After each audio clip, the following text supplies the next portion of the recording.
pact once broken, forged anew.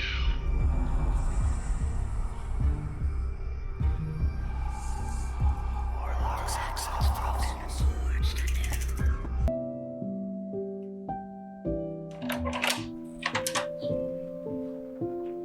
Did you want waffles?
I was gonna say that. I started saying it, and then I was like, no, it's not. Nobody's gonna know what we're talking about.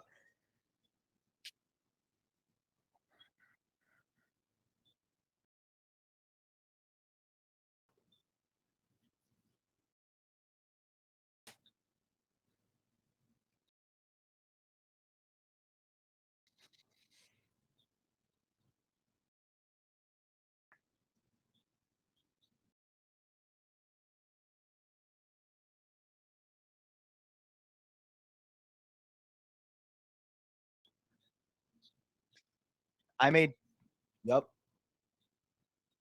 I made 3 lists. And I was like, we might talk about. I knew we wouldn't get through 3, but I was like, we can definitely chew on 1, and we can definitely get through. Yeah,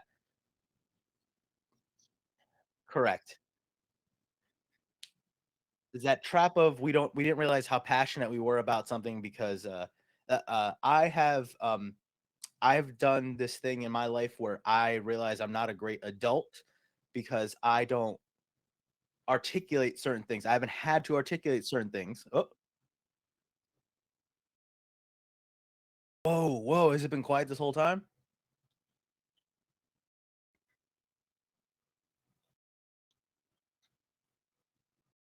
Oh, that's unfortunate. And this has been hilarious. This has been such a hilarious one-sided, one-sided stream so far. This has just been me talking about. The stream has just been me talking about how bad of an adult I am. There we go. Without your audio, it's just me being yo. So there we go. My audio should be coming through now. There we go. Let's start from the beginning. Hunter's also a bad adult. He's a bad adult, and I was trying to commiserate with him. That's what was happening for those that couldn't. The best part is I'm pretty sure that you clipped me saying nothing immediately followed by you going, I was gonna say that. That's great. That's really good. That's fantastic. Welcome to Warlocks and Waffles.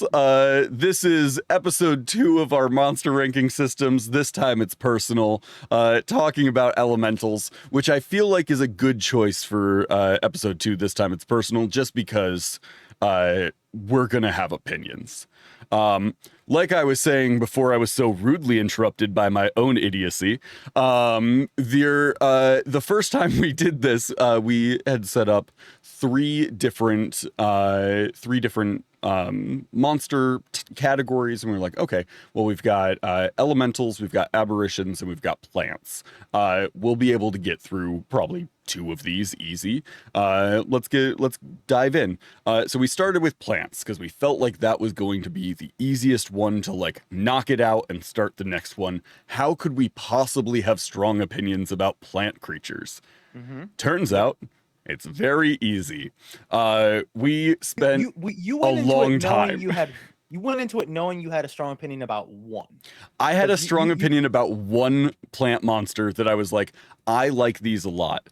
And then pretty much every plant monster that was brought up, one of us had a strong opinion about. Correct. Until we reached... you brought me on board for like one of them where I was just like, oh, you know what? This keeps getting better every time we bring up a new point, because apparently neither one of us read. Like, we would read the one thing and then talk about it, and then one of us would go, but have you seen paragraph 4 subsection C? Well, what was it called? The like purple, like I kept calling it the violent fungus, but it's violet fungus. Yeah. The violet fungus is like a terrifyingly good creature. We neither of us had ever seen it before, and then we were like, what is this? It does what? And then we would start talking about it, and we were like, okay, I mean, that bumps it up a category. That's pretty good. And then we'd be like, wait, have you seen these things have a 10-foot reach? And we just kept reading more and more about it. Let me pause you. That's all they get for free. Y'all got to go back and watch that episode if you want to like know more about this random freaky violent fungus and why we ranked it S tier. Which I'm gonna say here because I want the world. I'm gonna clip it in a second. I want the world to help us. What ranking system should we use for There's monsters? Got to be better ones, right? Like, you know what I mean? Because we're using S tier right now as the highest. S, A, B, C, D, which like Sabkd. I don't want to rate the Sabkd that's a bad scale. What should our tiers for D&D monsters be? I want to know what we should call the best and what we should call the worst. Yeah. There's options. I don't know what they are, but they exist, I'm sure. If only we were creative individuals that could think for ourselves. No, that's what the following is for. They can help us name these. I'm sure the following that for the entirety of my time doing this show has not been able to come up with what they are called is going to be able to find a naming system for this. Ooh, I don't know why, but you know, like there's like the wolf pack, you know, something pack, right? Mm-hmm. Imagine like the breakfast pact, right? Mm-hmm. But it's like, it sounds like pack, but it's packed. Yep. And it still brings in the breakfast element and the warlock element. Yeah. In Pactlings was my favorite for a while. There was a while where they were the Pactlings. I believe the one that is hung on the strongest is the crispy bits, which try as I might, I was unable to dissuade people from being called the crispy bits. I will not like trash it, but I will not support it as well. I also thought it was funny for a little while to refer to them as my familiars. That's good. Yeah. That's good. But yeah, Rosie recommends the copper to electrum. That does fit if we do copper, silver, electrum, gold, platinum. Wait, so where's it? Oh, electrum's the lowest? Electrum's between silver and gold, I think. Okay, so copper is the lowest. Nobody uses electrum. Let me find out. Yeah, that's what I was about to say. I was like, wait, what? I think I'm right. I also think you're right, but it's all gold. I relate everything to gold, and it's all ludicrously priced. It's 5 silver pieces. Is an electrum, so it's half of a gold piece. This motivates me to want to use electrum randomly. Rosie said that she thought electrum was the highest. My bad. Electrum sounds like it should be. It sounds like it should be. It sounds important, but it's a garbage coin that nobody uses. Platinum is the one that Rosie's thinking of. Platinum is the highest one. Because if also, you think about it, fun fact about like just D&D lore. In Waterdeep, they have like in the like Waterdeep books, they show like what the currency of Waterdeep is. And they have a it's like the platinum moon or something like that, but it's a crescent shaped coin with like this square cutout in the middle of it. And that square cutout is canonically the size of a copper piece. So the copper piece like slides into the square in the platinum moon, which I think is very cool. That is pretty cool. I like the little details like that. But Yeah. hey, we're hey, we Deeply always sidetracked immediately. We always allot the first 10 to 15 minutes for tangents and sidetracking, but we're in it for elementals today. Mhm. Hunter, Yes. right here, right off the bat, Uh-huh. we have something that is I think very common. Uh-huh. We have air elementals. Oh, Now, we're diving in. We're gonna go straight in. Let's do it. So this is Air technically, elemental. This is something I feel I've always undersized. Now that I think about it, Sure. it is large, and I think it is something that is commonly used. Do you? I do, because I think it is really easy. We did something last time where it was, if something could just be blank, people turned it into blank. Mhm. So like, for the reason an awakened tree kept getting knocked down or like whatever, people just would end up turning it into a tree ant type of thing, right? Yeah. So I feel like anytime there is like a whooshing wind that is just slightly more, that like a wind that has personality, essentially, Mhm. I feel like it just becomes an air elemental. Sure. I'm not saying to this to like bring it down, but that's why I feel like it is common. Okay. Uh, I don't disagree. and I've always made it like whatever size, so it could be a person size, it can be a little bit bigger. Mhm. But like, I've always made them not huge, but I realized I could have, as a large creature, I could have made them larger. Sure. But that's just how it worked in my situations. But so what has been your experience with air you elementals? envision an air elemental as being a, I think that's an important distinction to set up front. Are we saying like these elementals as they are depicted, or are we saying these elementals as they are interpreted? Because here's the thing: if we're gonna go like every whooshing wind, every like rushing water that is a like sentient thing is a air elemental or a water elemental, that means that like a water weird is classified as just water elemental, which I'm totally fine with if we want to like just sort of jumble all like just core, like this is water that is sentient, this is air that is sentient, and we're just like classifying them that way. I'm totally fine with that classification. Just gauging where we're coming at. I you know what, that's a good point, because I think what we've done is we start out one way, and I think the original pitch was let's like highlight underrated things, and I keep bringing it back to like, you have more experience than me, so you have a better gauge of whether certain things are used more or not. Sure. And I think what we do is we kind of do a surface level kind of, and then we kind of, as we're going, that's why we're not like looking at them all and then ranking them. It's kind of like, just like, where do you put this thing, and then we can look at that after the fact. Right. So we it's a good point. rebalance. Correct. So I think it's a really good point you brought up, where if it's just like as written at first. So I'm here already flavoring it as, well, I've done blank. You know what I mean? I mean, you say that you like that we didn't do that the first time, but the first thing we talked about, the first one that we talked about last time was an awakened shrub that you went into, and we're just that's like, what I'm saying. You're just like, here's the personality that I give to all of my awakened shrubs. I'm doing, you are handling this much better than me. That's what I'm saying. I'm pointing out, you brought up that we should do it as written and kind of set up a guidelines, because once we started following that, I feel like it went smoother. So you're right. I'm literally doing the first thing is I do blank, and that's why I feel it should be blank. But looking at it straight up, what it is, I need to strip it out away. You keep me balanced. You keep me grounded here.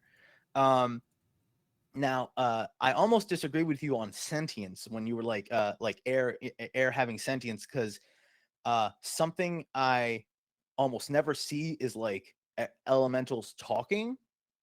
They're almost like mindless, just the element just moving, but it does have language. It does have intelligence and wisdom. So like wisdom, like when it's at least 10, has self-preservation instincts and stuff like that. So a large creature, kind of beefy, can move 90 feet. Has 2 hits, a recharge. We both love a good recharge ability, Mm-hmm. or mechanic.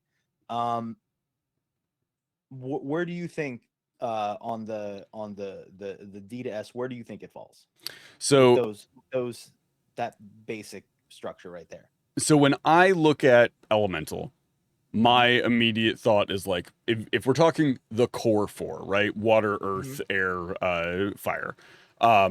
I think air is the least interesting. Okay.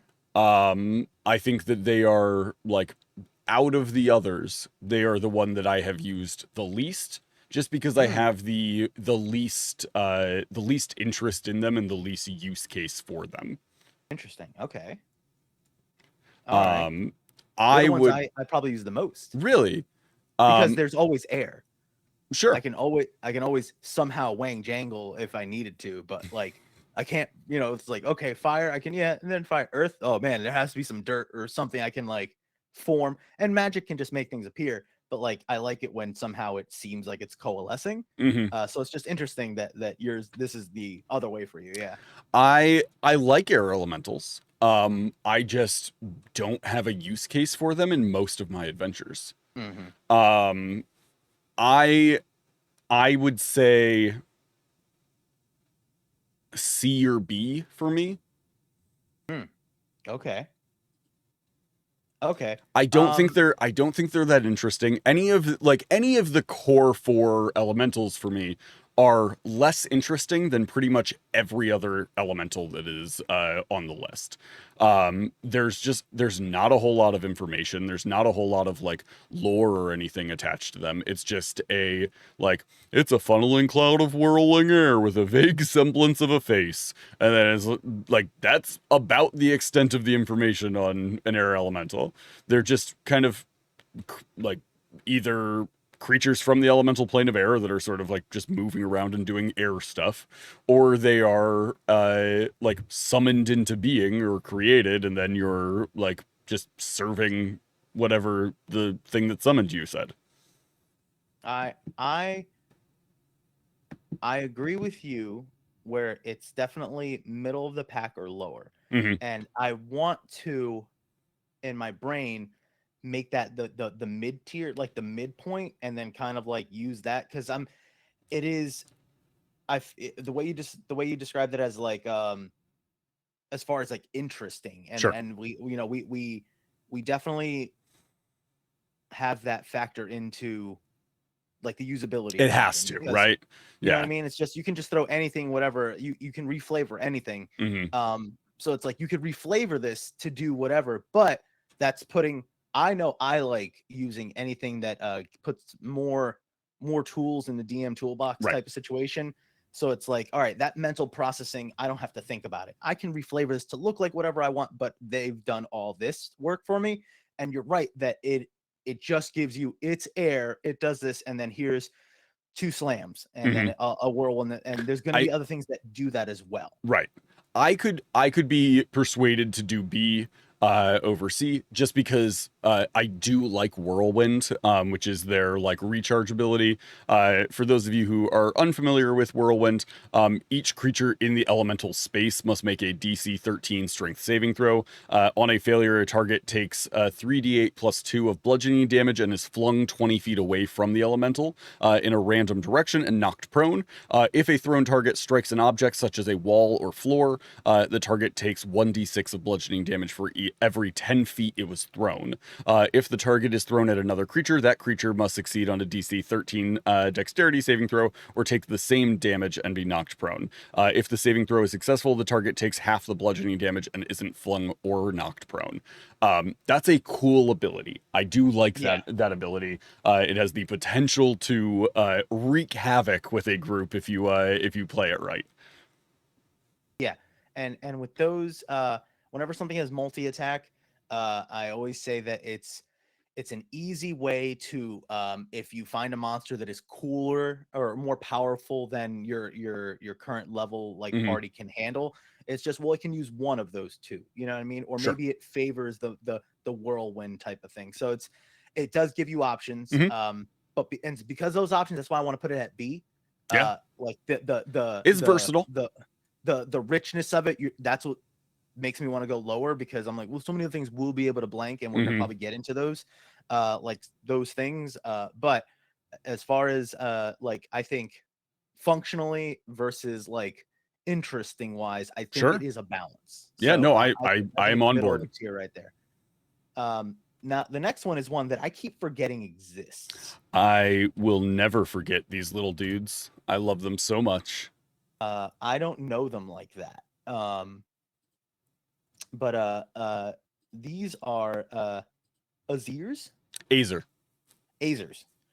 Azers, which the picture makes it look way huger and more like, it makes it look almost fire giant-y. Yes, it definitely has a like, I am a horrible, like terrifying titan of it Yeah, power. like the silhouette or from a perspective thing, it's gonna look real nuts. And then when it comes into frame, you're like, oh, you're You're a normal dude dwarf. size. You're just regular. Okay, Yeah. cool. The Damn. way I've always envisioned them is proportioned like a dwarf, but like taller. So like proportioned like a dwarf, but like 6 feet tall. So you're just this like massive unit of a dude. Holy crap. I guess I usually just see like the stat block and little flavor text. Mhm. There is a lot of lore text that Yes, they there put are. into this thing. Azers are dope. And I know that there's like, there are creatures that have lore and that they give you like mechanic stuff, but they don't always put that in the stat block. Hmm. It's almost like you see that through like whatever it's written in, like in other lore and stuff like that. Mhm. So like this gives you a crap ton Yes. of stuff. This is what Also, I'm talking about when I yeah, say they're not giving anything to play with the elementals. correct. Yeah, and that's definitely like a lot going in its favor. It's challenge rating 2, and it has anytime you can do like extra damage with something where it's going to burn is always nuts. Yeah. So it has a heated body, has heated weapons, and it just is illuminated. It's not gonna Mhm. be able to turn that off. That's always cool.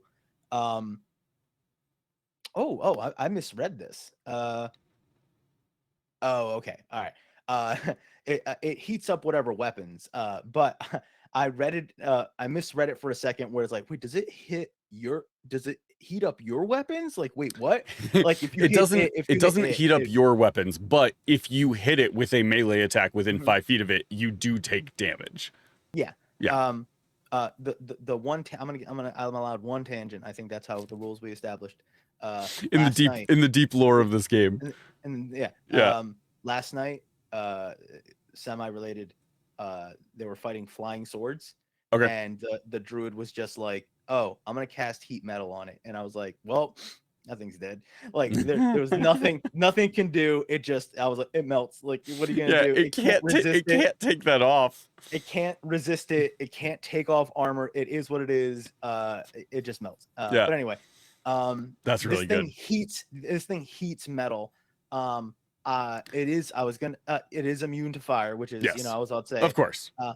It's also immune to being poisoned, which is always like immunities and resistances are always fun. I like it when it can be kept basic.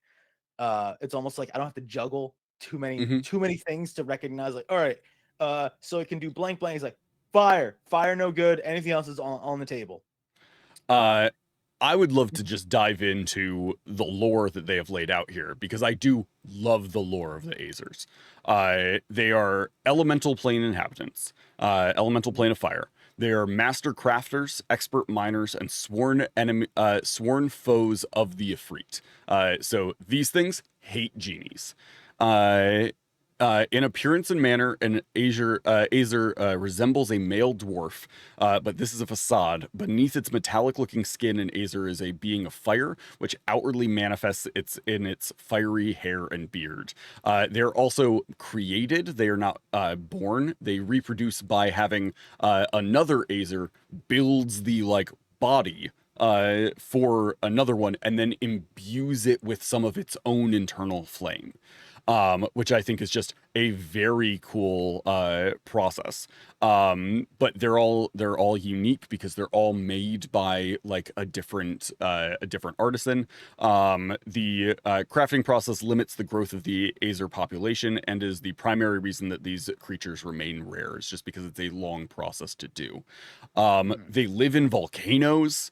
They live on the border between the elemental plane of earth and the elemental plane of fire, which is just like very cool. You're tying two different like planes of existence together through a creature. Squads of Azer patrol the passes and tunnels of their realm, fending off the salamander raiders whose Efreet masters order strikes against the Azer kingdom. They have a long paragraph about why they're enemies of the Efreet. And this is where this last one here is one of the reasons that I love them so much. Is anytime a monster has a built-in quest attached to it, I'm sold. Azers are masters of metal and gems. Azers are masterful artisans and create beautiful works from the gems and precious metals found in their volcanic habitat. They rate the value of such treasures above all other things, sometimes dispatching parties across the plains to seek out rare metals and gemstones. That's dope. When Azers are called by magic to the material plane, it is typically to help forge an elaborate magical item or a work of art, for it is said that their skill in such craft knows no equal. That's how I see it used. That's how I can imagine using it most, because the rarity aspect of it, when you said like their kingdoms or civilizations are attacked, and I was like, it's one of those things where I'm like, is there enough to have like a population like that? Only because of the rarity situation. And if it's like they needed more people, it's like that's going to be the generation that's crappier because they had to like rush job them. But there is a crap ton to work with here, and it is an Azer doesn't require food, drink, or sleep. That's pretty standard for most elementals. But here's the thing. I don't know why I picture it doing those things. I picture it being one of those things that does it even though it doesn't need to, because how can you create art if you can't taste and experience flavors and different things? So I imagine it like doing those things for no reason. Where would you put this thing? I have the feeling this is an S tier for me. I feel like it is not a B.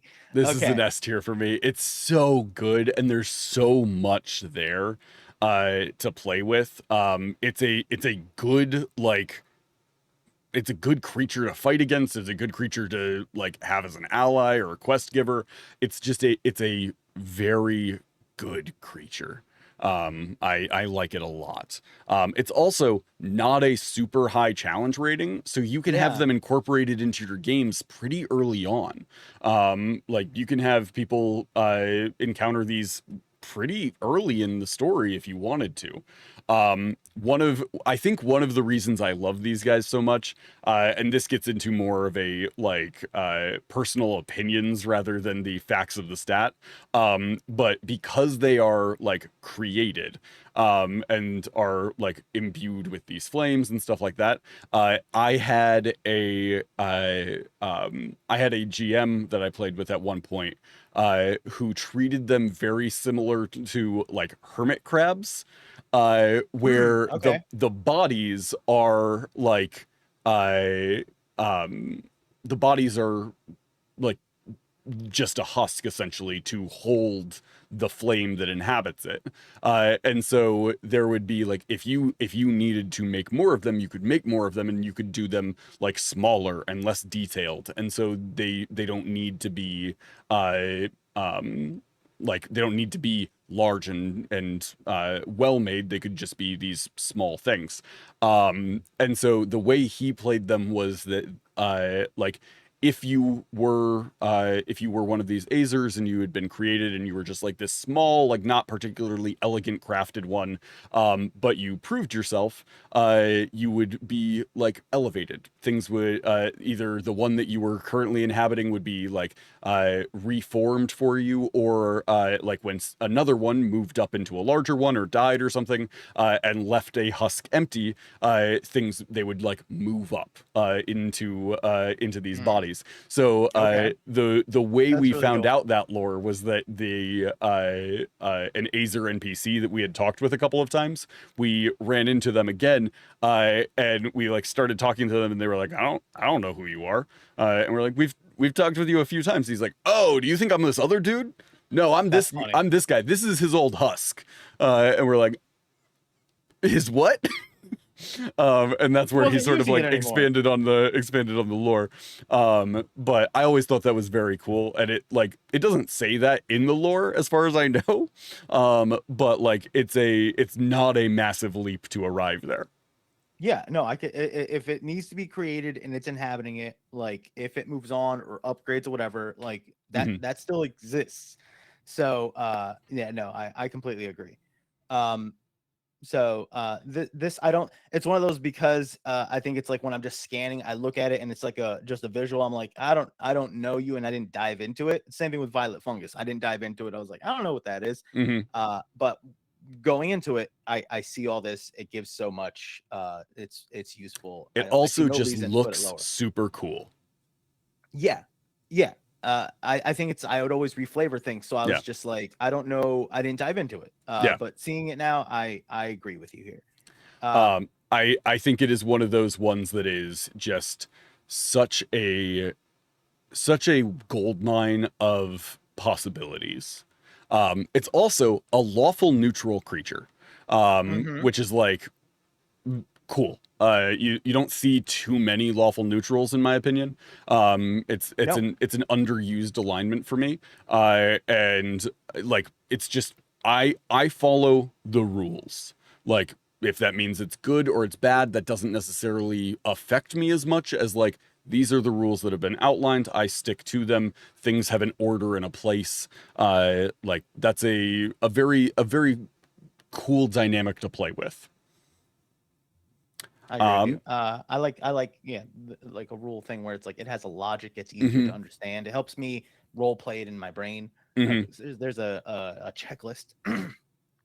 uh, going to the next thing. This Yeah, one I think is going to be it's a uh, good one. it's a good one. Genie. Once again, I think this is one of the ones where I keep missizing it in my brain. It's technically large. I always make them the size of like a person. Like like average, but a chaotic good, a large elemental, Hmm. but genies. I These think, things and are are the I could be wrong. uh-huh. Are they the only good aligned of I don't the know. of Let me like see if I the classifications?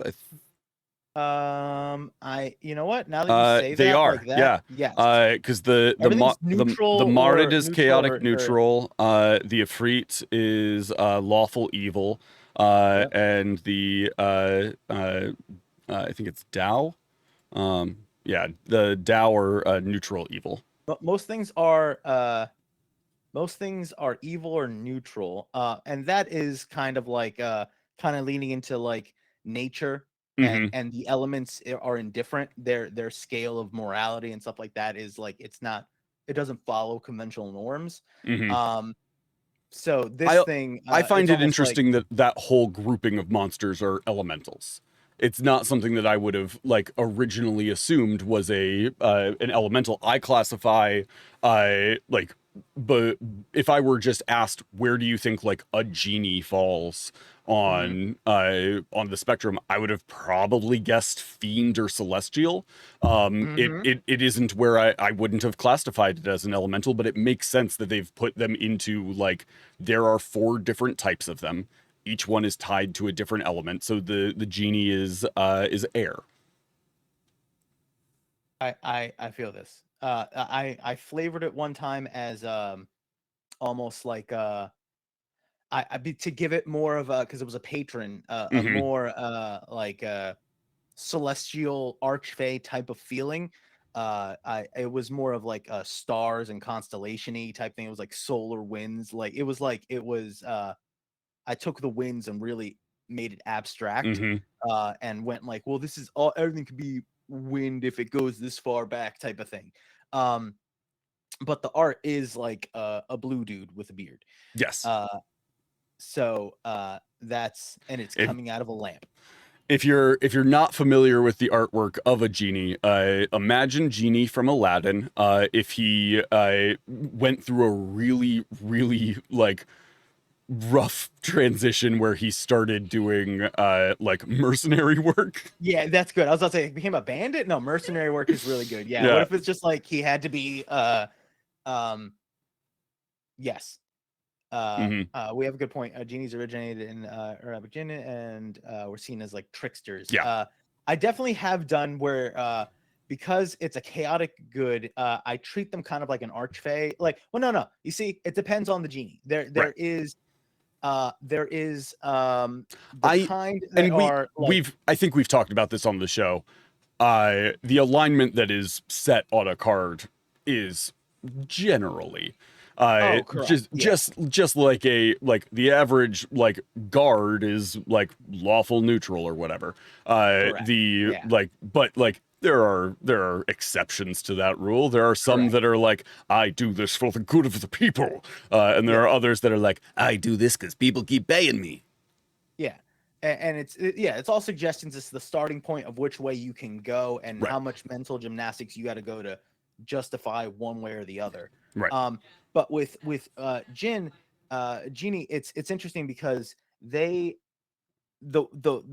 keep doing this thing where, because there's Genie Warlocks, that's not these guys. No.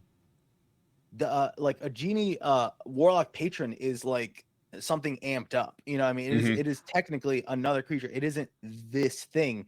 So I keep making this one like more powerful essentially than what it actually is. Going off of this creature, they are higher ranking. They are a challenge rating 11. They're not like, very easy targets, but they're proud, and the chaotic good part is where I'm just like, okay, where would you encounter these? That with the whole wind, similar to water, I imagine them kind of going wherever they want, type of thing. So that's why I can imagine them in different places.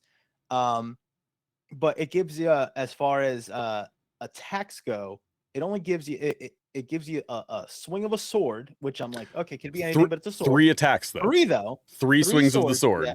And it's not a bad sword. It is a 2d6 plus 5 plus a d6 of lightning or thunder damage, depending on which. And it's lightning or thunder, the genie's choice. They get to, so if they realize that the like a creature is not taking the damage from lightning or thunder, they just do the other one. And then they have like they also have a whirlwind, a create whirlwind that they can do.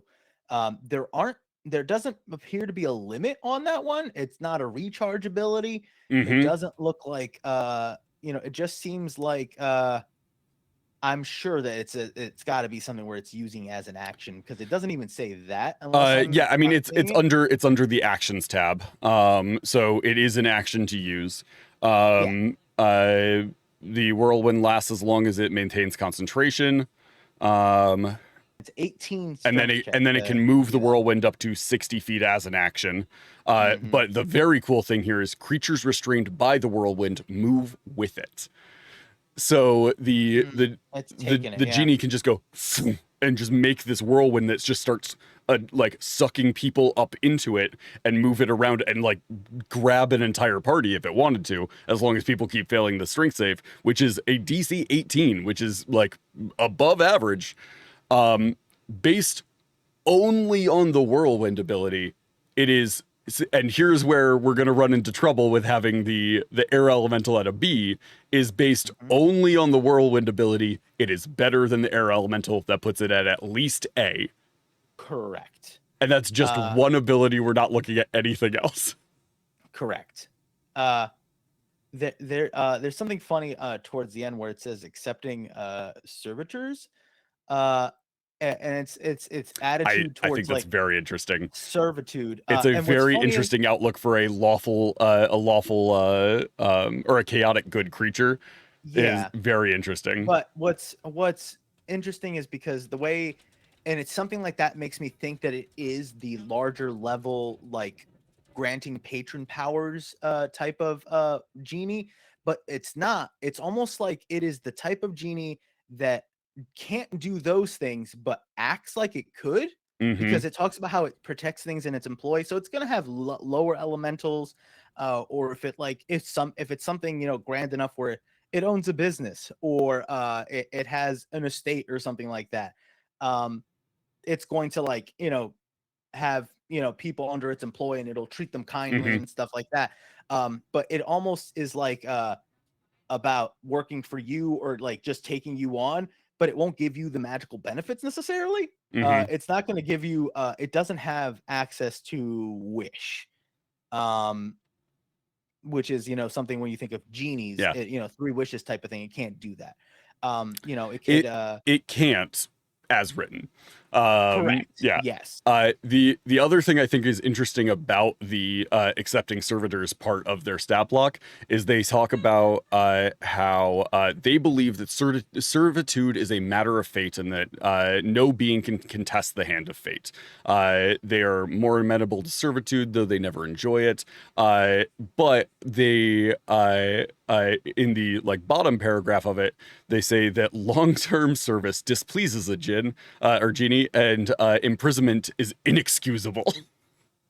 So they are, I think there is a level of nuance to it that they're trying to lay out here, of a genie believes that servitude will happen. Everyone will have to serve someone at some point. That is a matter of life. And so they are happy to be the masters in most situation, and they accept it when they are subjugated for a task, because servitude is part of life. But if they are bound, this is no longer service. Is the distinction I would make there. This is now imprisonment, which is a different category entirely. Okay. Yeah. So they will serve, but they will not be slaves. I see this. Yeah.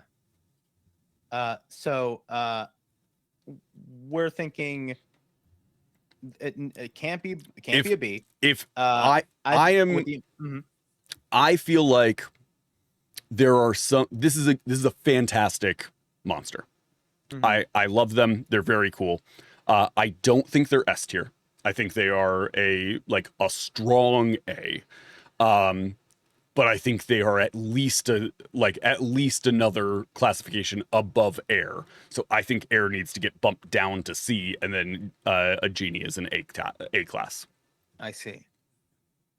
I'm cool with leaving air where it's at for now.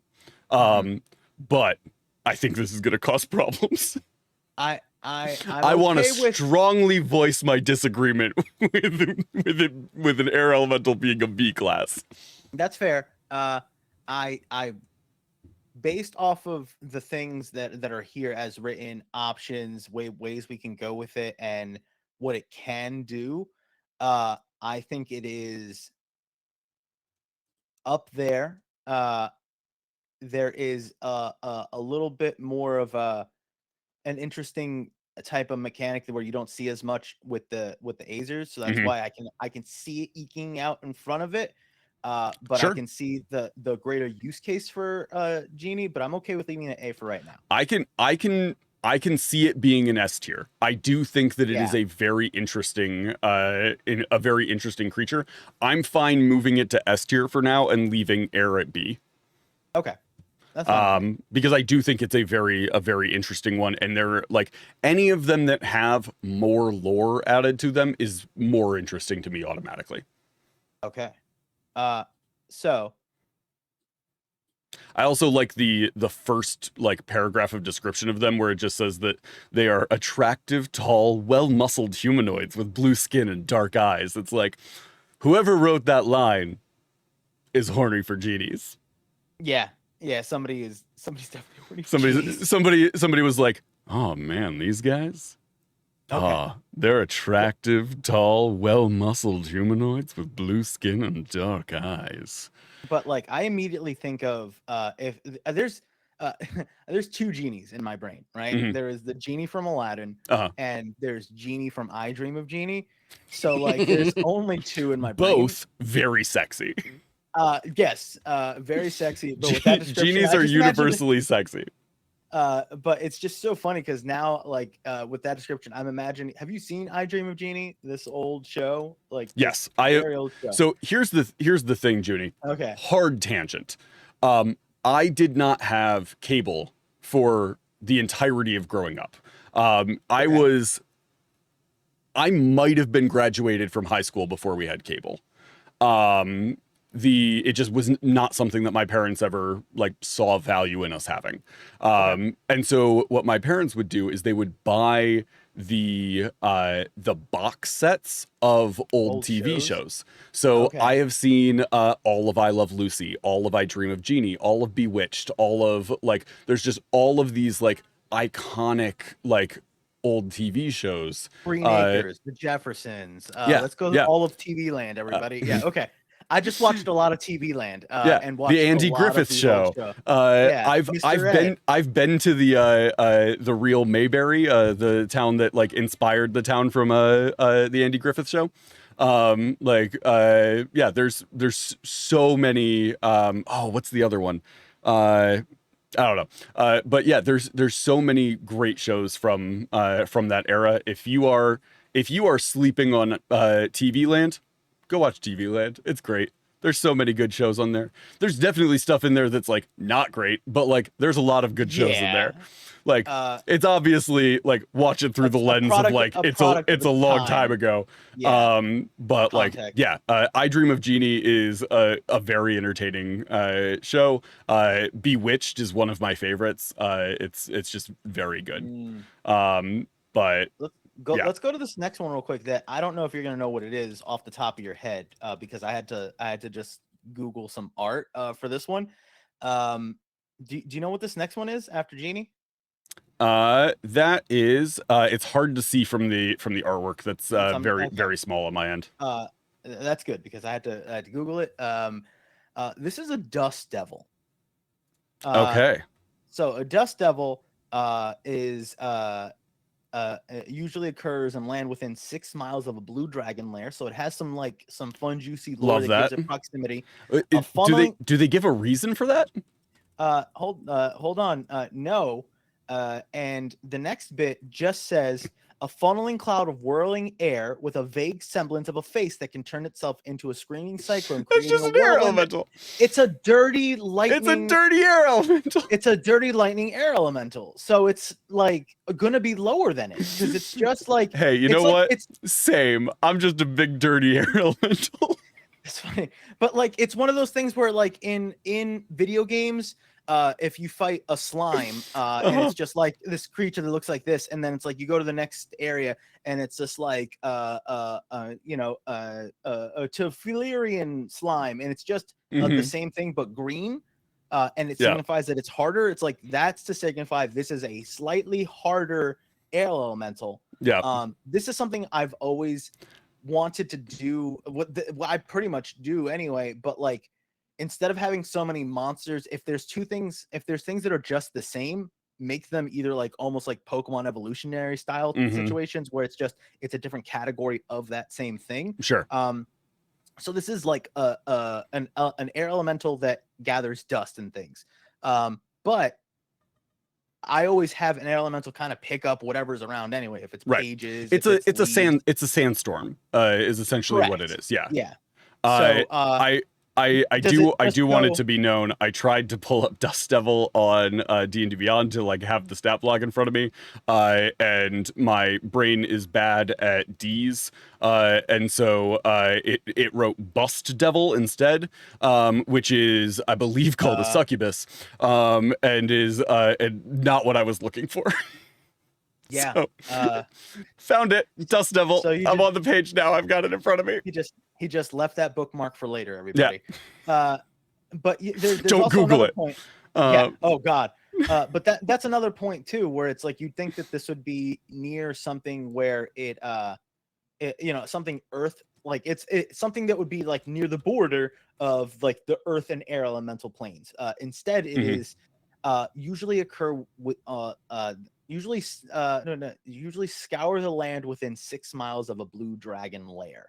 So it's one of those things where what about a blue dragon attracts these? It doesn't necessarily maybe creates them, but it does something where it's like, that area is tasty. But it's gonna do that, and it's a little more. I have to do mental gymnastics to justify it. So it not only brings it gave lore, but made it a little less sensical. Correct. Yeah. So because of that, it not only puts it below an air elemental for me, it even makes it harder for me to like it. So it even puts it like I would put this at a D. Yeah, it is like it isn't it. I don't see anything on here. It's got 2 slam attacks. It's got a whirlwind. It's literally just is the air elemental also resistant to lightning and thunder? I don't know. That might be the different thing. It might be unique to it. Let's find out. You know what? I think the Dust Devil can move less space. I think air elemental also is resistant to lightning and thunder. Air elementals move further than Dust Devils. So it's like it's literally the same. Dust Devils also can't fly. Dust Devils are garbage. Fast. D class. Yeah, that kind of goes. It makes no sense. It has no additional cool abilities. It hits a little bit harder. But like it can't fly. It's slower. Its whirlwind is not cooler. Like it does the same stuff. And it has this weird nonsense about within 6 miles of a blue dragon's lair, which I get. Like I can justify a blue dragon, usually a desert environment, and they burrow. So there's probably a lot of sand that gets thrown up into the air in the area that a blue dragon lives in, and their lightning breath for the breath weapon. So this creature is like it's a sandstorm in the air with lightning, like it's conducive. It's favorable. It's preferential. Okay, so that makes more sense. But it's not surface level. You had to do I have to rely on my information to figure out why this is. So to me, this is just kind of an air elemental that wandered into a desert and then became worse. Yeah. Not worse, just different. Worse. But if we're ranking this, it's worse. Okay. Yes, you're right there. This is a D-class monster. There's nothing better about this. Okay, fine. All right. Here we go, though. We're at the monsters that really matter right now. We're at my. This is where we get into the arguments. This is where we get into the truths, everyone. Junie's favorite monsters are mephits. Okay. And if you don't know this about Junie, you haven't been paying attention. I love mephits so much. Now, you're probably going, okay, whatever. But they are little elementals that are given real personality because they're neutral evil. They are mean little bastards. Yes. And they are, the other ones can be like, I don't know if the other ones are they're like lawful evil, but the other ones don't have each mephit has like this interesting flavor personality where each each one has a distinct way you can use it. Yes. But what I like so much about them is they can also be summoned. So something, if I ever find that I have an encounter where I need to balance it quickly, if there is any element there can be a method for, you can summon a method there. So I think they're so versatile in that you can put them literally anywhere. Yeah. As far and as there are tons of methods too. There are a ton of methods. The first one we're talking about is the dust method. Right. But since we are starting the conversations of methods, I just want to read off all the methods that I'm looking at. There is smoke, dust, ice, magma, mud, steam. These are all summoner versions. Is that all of them?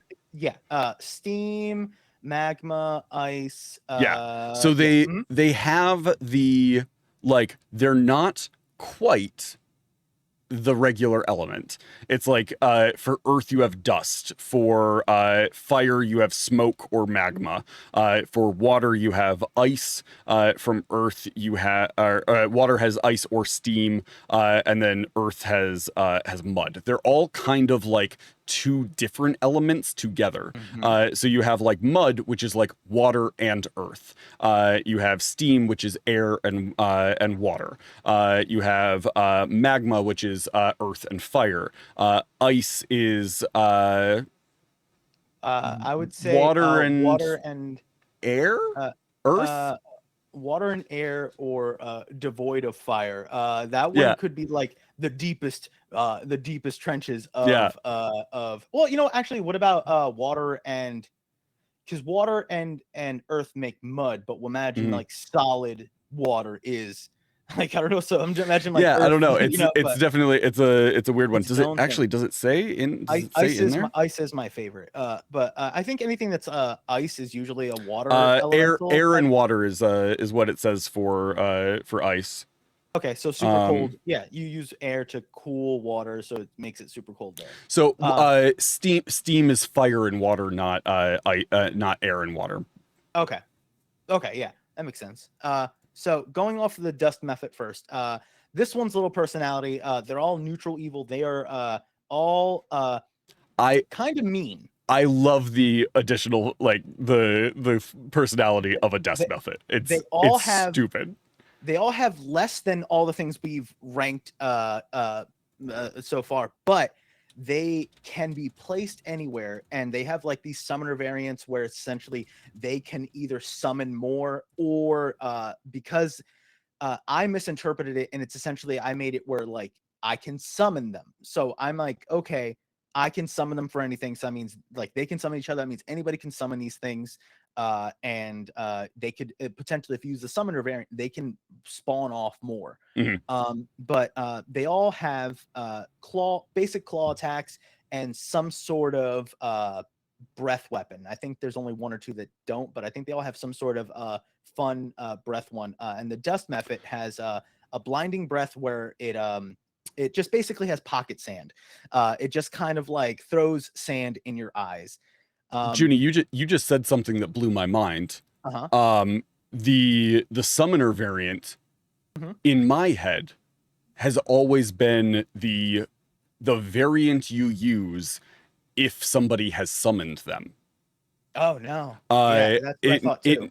Like if a mage has summoned these methods, it's this stat block. That's always what it's been in my head. Because you just read the title. That's all I was ever doing. Right, but you pointed out like that is it's not that they themselves are summoners. Yes. They have the ability to summon more methods. That's because that's what I was doing. I saw the title as like summoner variant. I was like, okay, yeah, thing that people can summon, and that's what I would think. But then when I really like, it's not out yet, but I'm sure I could talk about it. Kill every monster. This is the monster I dive into, and you can full blown have them that they could. Now you could make it. I think it's that they can't also then summon. So it's like, but you could do whatever you want. So you could have it that they can keep rolling summon. But with elementals. They come from their elemental planes, right?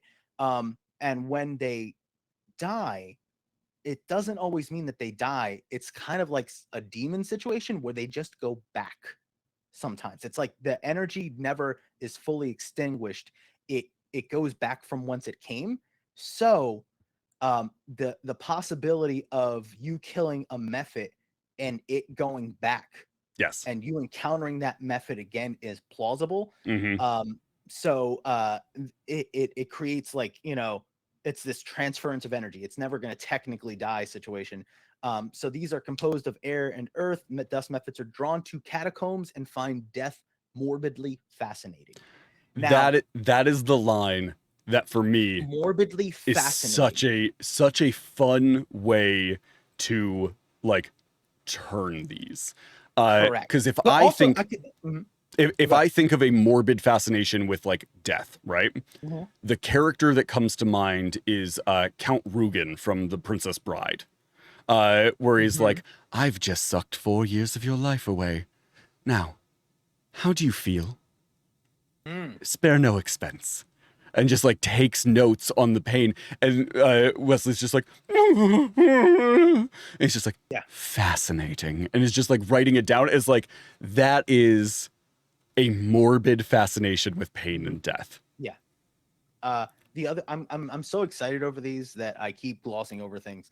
The main characteristics of a Mephit, aside from personality, is they all have some sort. I think they all have some sort of death burst when they die. Yes. These things usually explode or something happens, which is why, even though they're low CR, you can pepper them into things and make the situation much more dangerous. So when it dies, it's a burst of dust, a DC 10, not crazy, but a saving throw to be blinded for 1 minute. Yeah. They can try to get the sand out of their eyes and, you know, save from that after that. But there's that, and most of them usually get one spell. So in this one, it is sleep. Yes. Once again, which is very funny. The like Sandman comes and makes you go to sleep. They also have the breath weapon, which that's the pocket sand I was talking about earlier. Essentially, which is just so good. I like that their breath weapon is not a damage dealer. It's just like, this will make things more difficult for you. That is a different way of using a breath weapon that I really like. And when we both took the morbidly fascinating part differently, because I instantly see what you're talking about with the almost like experimentation type of thing. But because they're small, and they're small, weak. They're not dumb. They're 9, so it's like, you know, they're average intelligence. But their wisdom's 11, so it's a little. So it's kind of like, I don't usually have them take a super duper initiative. There's the ice. I think ice is my favorite. I think they're the ones that are a little more like the way some people make ice dragons a little more aggressive. I usually make them a little more cold, like that. Sure. But this one's more of like, they will kind of watch eating popcorn as something bad is happening and like it, or, you know, not necessarily let a trap, but definitely watch. It's like someone's going to fall into that thing, and oh, maybe its leg will be broken. I can watch it die. You know what I mean? It's nuts.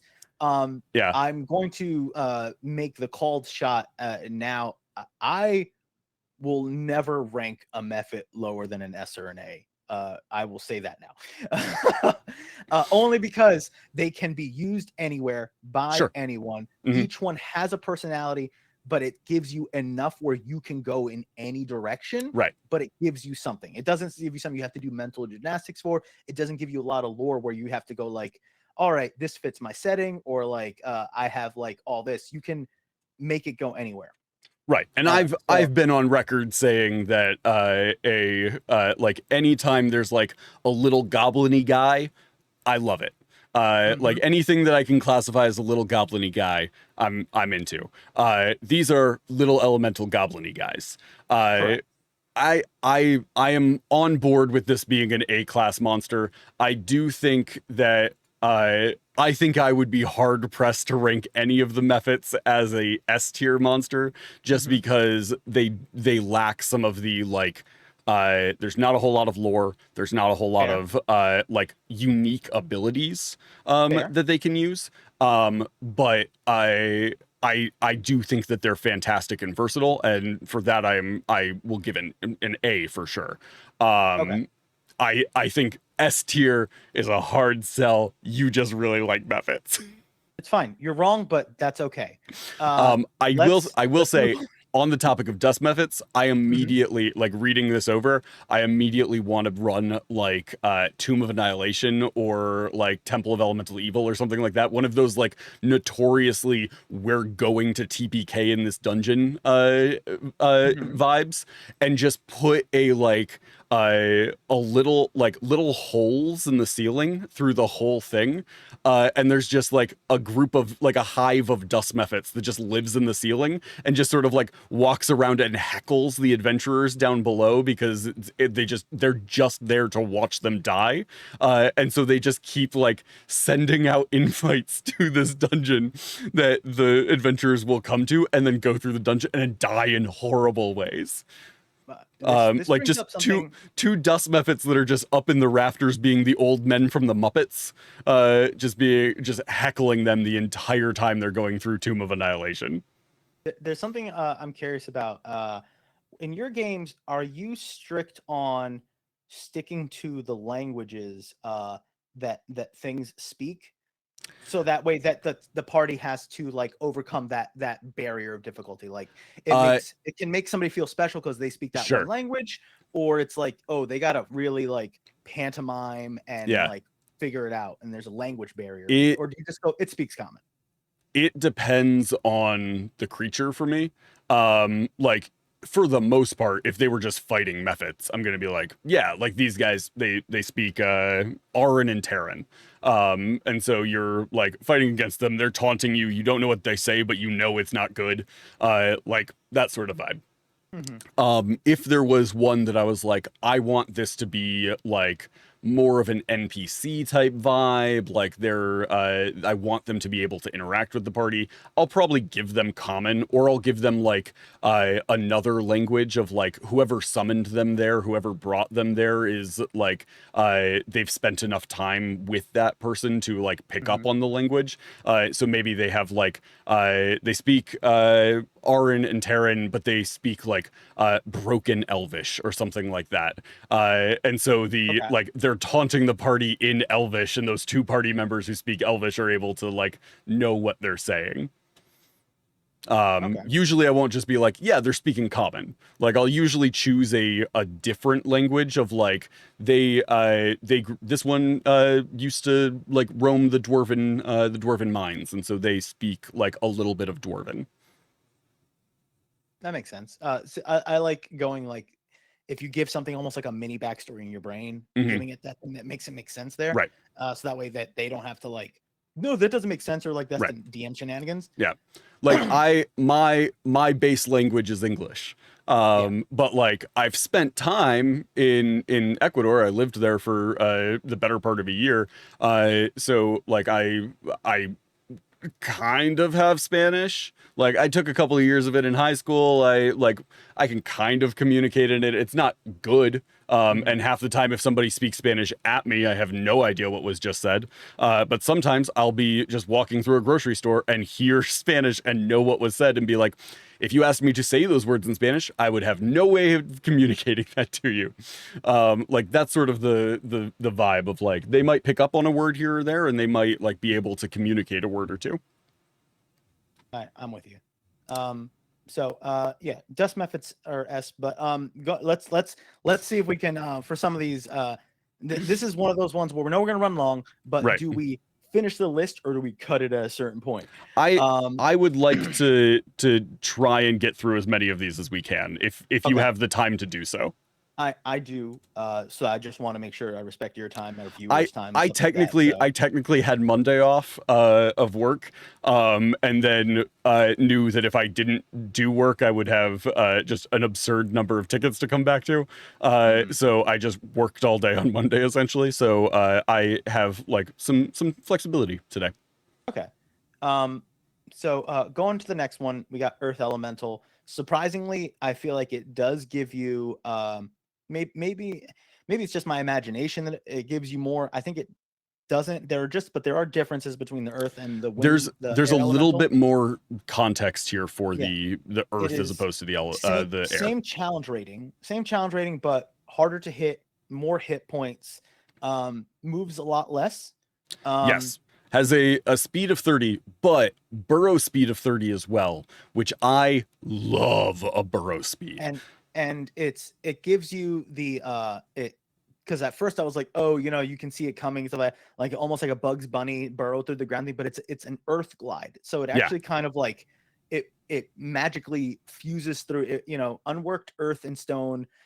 It doesn't disturb it as it's going through, so it kind of like moves through it like it's water. Yes, so that's there's cool. I've always like it even less so. Like it doesn't disturb the material it moves through. So like even someone with like tremor sense, right? Sense, yeah. There's like it's not disturbed, it's not moved. If you have tremor sense and you're standing there, you wouldn't know that something was erupting out of the earth until it was erupting out of the earth, which would be terrifying to something with tremor sense. Yep. Also, they have tremor sense, so they can sense you walking on the surface of the ground, even if you can't sense them, which is just ambush predator. Very cool. That is correct. But aside from that, it has siege, so it's like definitely gonna constructs. Oh, not constructs, structures and objects. So not like I keep lumping constructs into that, but it's more of like maybe items, non-magical items, and houses and buildings and such. But it doesn't have a recharge ability like the other one does. So it's like it gets cool features that you can play with in the Earth Glide, but it does not give you the whirlwind. It does not. It has less movement. It is tankier. So it's like it almost. And its slam ability is the same like damage output as the air elemental. Yeah.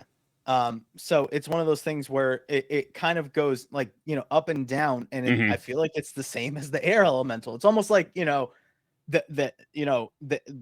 baseline elementals can go up or down, but they're like the literal they're the middle ground. Mid-tier. Yeah. I would say earth better than air, as far as like just there's some coolness here that the air one doesn't have for me.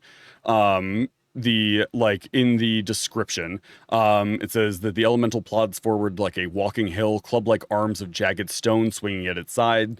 Its head and body consist of dirt and stone, occasionally set with chunks of metal, gems, and bright minerals, which I've always thought was very cool. I had a earth elemental in one of my games for a while, that the party was hired by a group of dwarves to like hunt down and eliminate because they were covered in these like incredibly rare gemstones and metals that had grown all over it, and so they were like sent to hunt it down. It's just a cool like flavor that is in the canon of the creature. I will, because of that one line, and if I did not watch an anime that literally used that type of mechanic where they needed to find certain types of materials, and it was certain golems and elemental creatures. Oh, we need a mithril golem. We need a whatever, and then going, you know what? Yeah, that earth elemental might have pockets of gems or pockets of whatever. But then when it's one of those what's left after it's destroyed. You know what I mean? Is it just like crumble and it's like that was the mound of earth that was giving it life, and it just crumbles, or is it like does like everything lose what made it valuable type of thing? Well, the way, because these ones don't have the like explodes or dissipates or anything like that. They just die. So I can see the utility in that one line, because I was just like, the other ones can pick up stuff too, but it's just it's wind, it's gonna move stuff around. But I can see the slightly more flavor use in that it could have things that they could be looking for. Or might find cool and fun little surprises. Oh, there was a dagger hidden in there. Just scooped it up at some point and had it in there. The way I've always played Earth Elementals is that the reason that they have that like chunks of metal, gems, minerals, stuff like that is not because they are it's not that they are like innately made with those things in them. Yeah, They they didn't pick them up. they didn't come. They've consumed those things. So the Earth Elemental that was in the game that I ran had like found this dwarven mine and essentially like eaten all of the like stuff from it, leaving the mine worthless.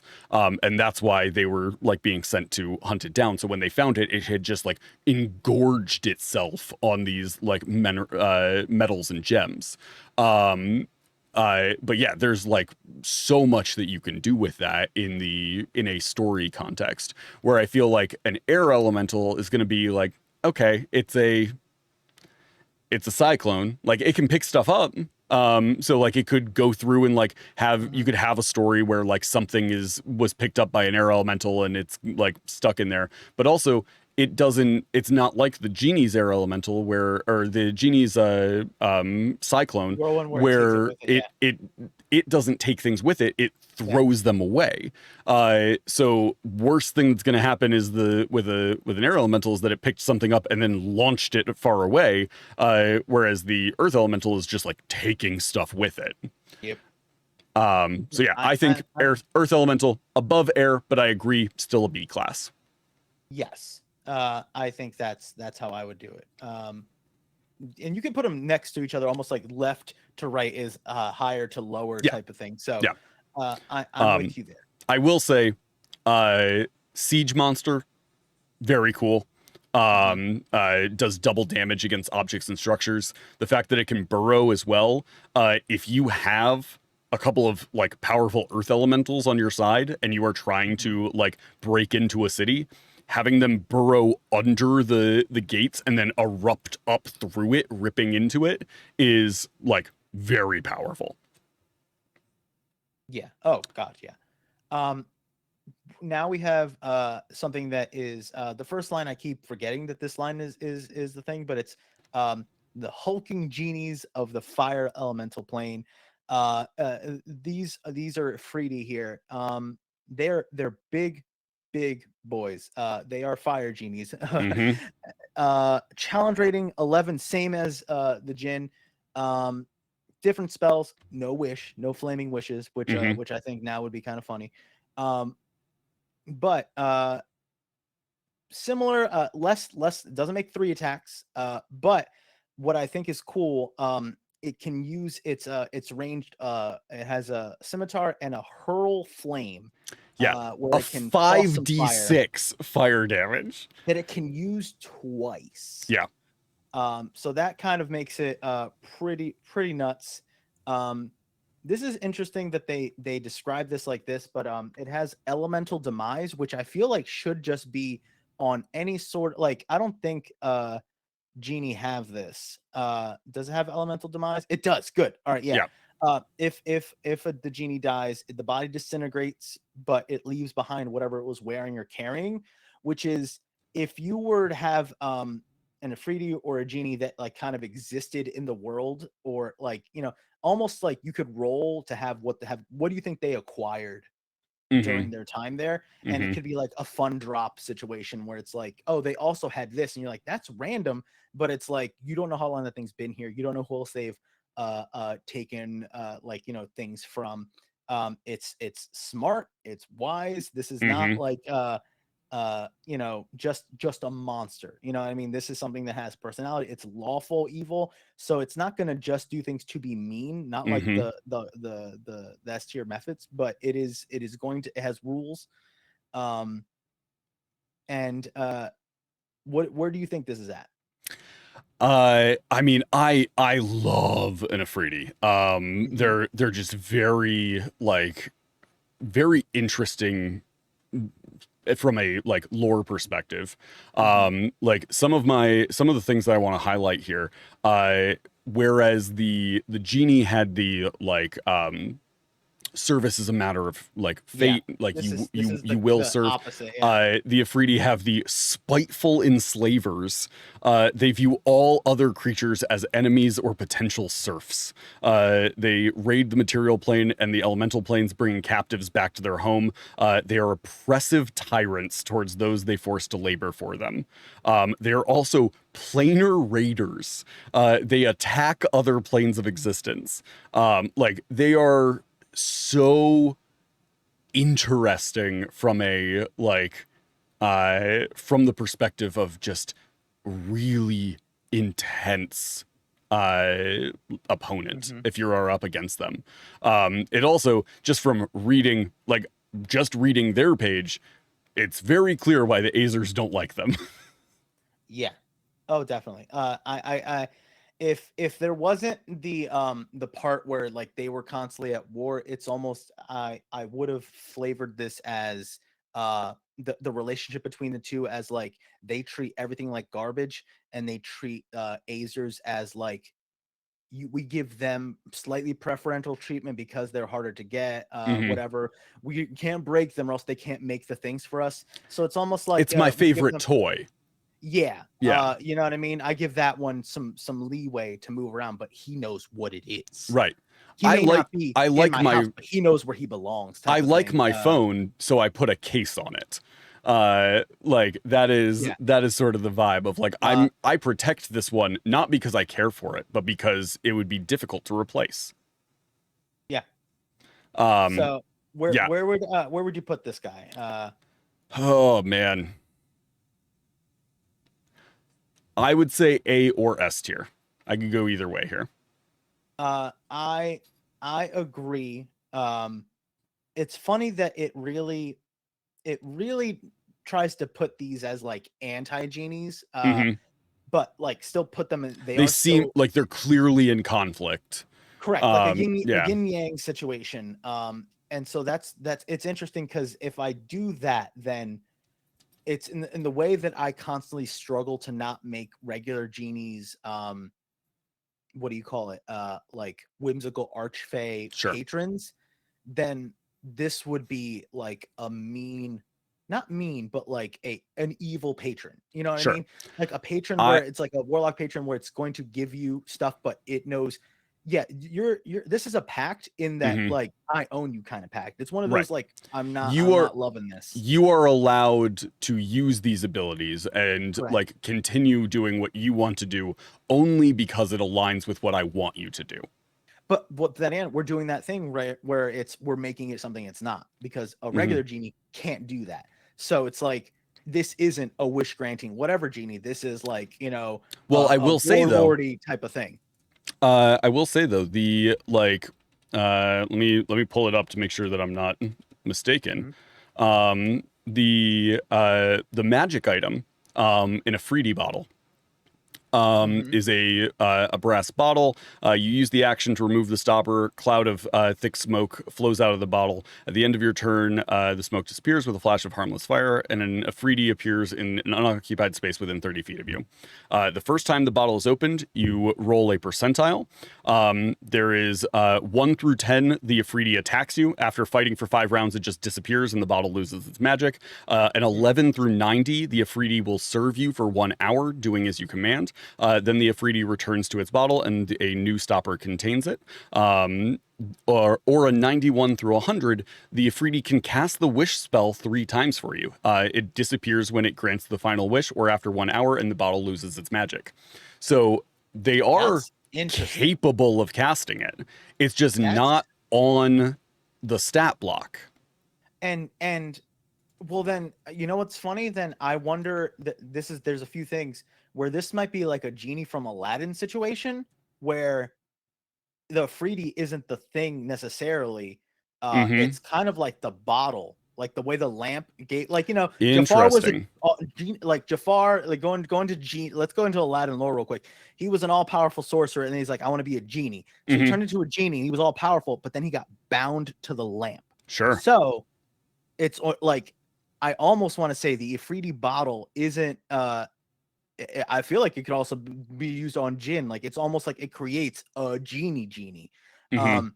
And even though it's summons an Ifriti, I think that's because the Ifritis are going to be more destructive. So that's what the give and take. You know, if you, I feel like they almost could be interchangeable with a Jinn, with a Sure. with the other one, and it's like it'll fight you, but like in a more trickstery. You summoned me, but I don't like you, so I'm gonna mess with you type of way, because it's the way it's gonna it's not gonna swing a sword and fire you. It's gonna like whirlwind you and like cast spells to mess with you.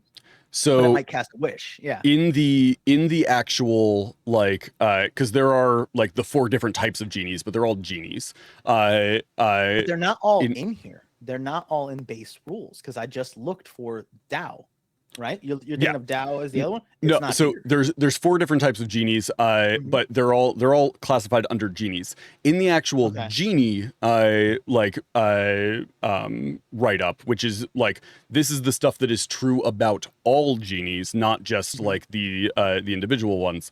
It has a section on wishes. The genie power to grant wishes is legendary among mortals. Only the most potent genies, such as those among the nobility, can do so. A particular genie that has this power can grant 1 to 3 wishes to a creature that isn't a genie. Once a genie has granted its limit of wishes, it can't grant wishes again for some amount of time, usually 1 year. And cosmic law dictates that the same genie can expend its limit of wishes on a specific creature only once in that creature's existence. To be granted a wish, a creature within 60 feet of the genie states a desired effect to it. The genie can then cast the wish spell on the creature's behalf to bring about the effect. Depending on the genie's nature, the genie might try to pervert the intent of the wish by exploiting the wish's poor wording. The perversion of wording is usually crafted to be to the genie's benefit. So where are you finding that? In the actual, if you are in the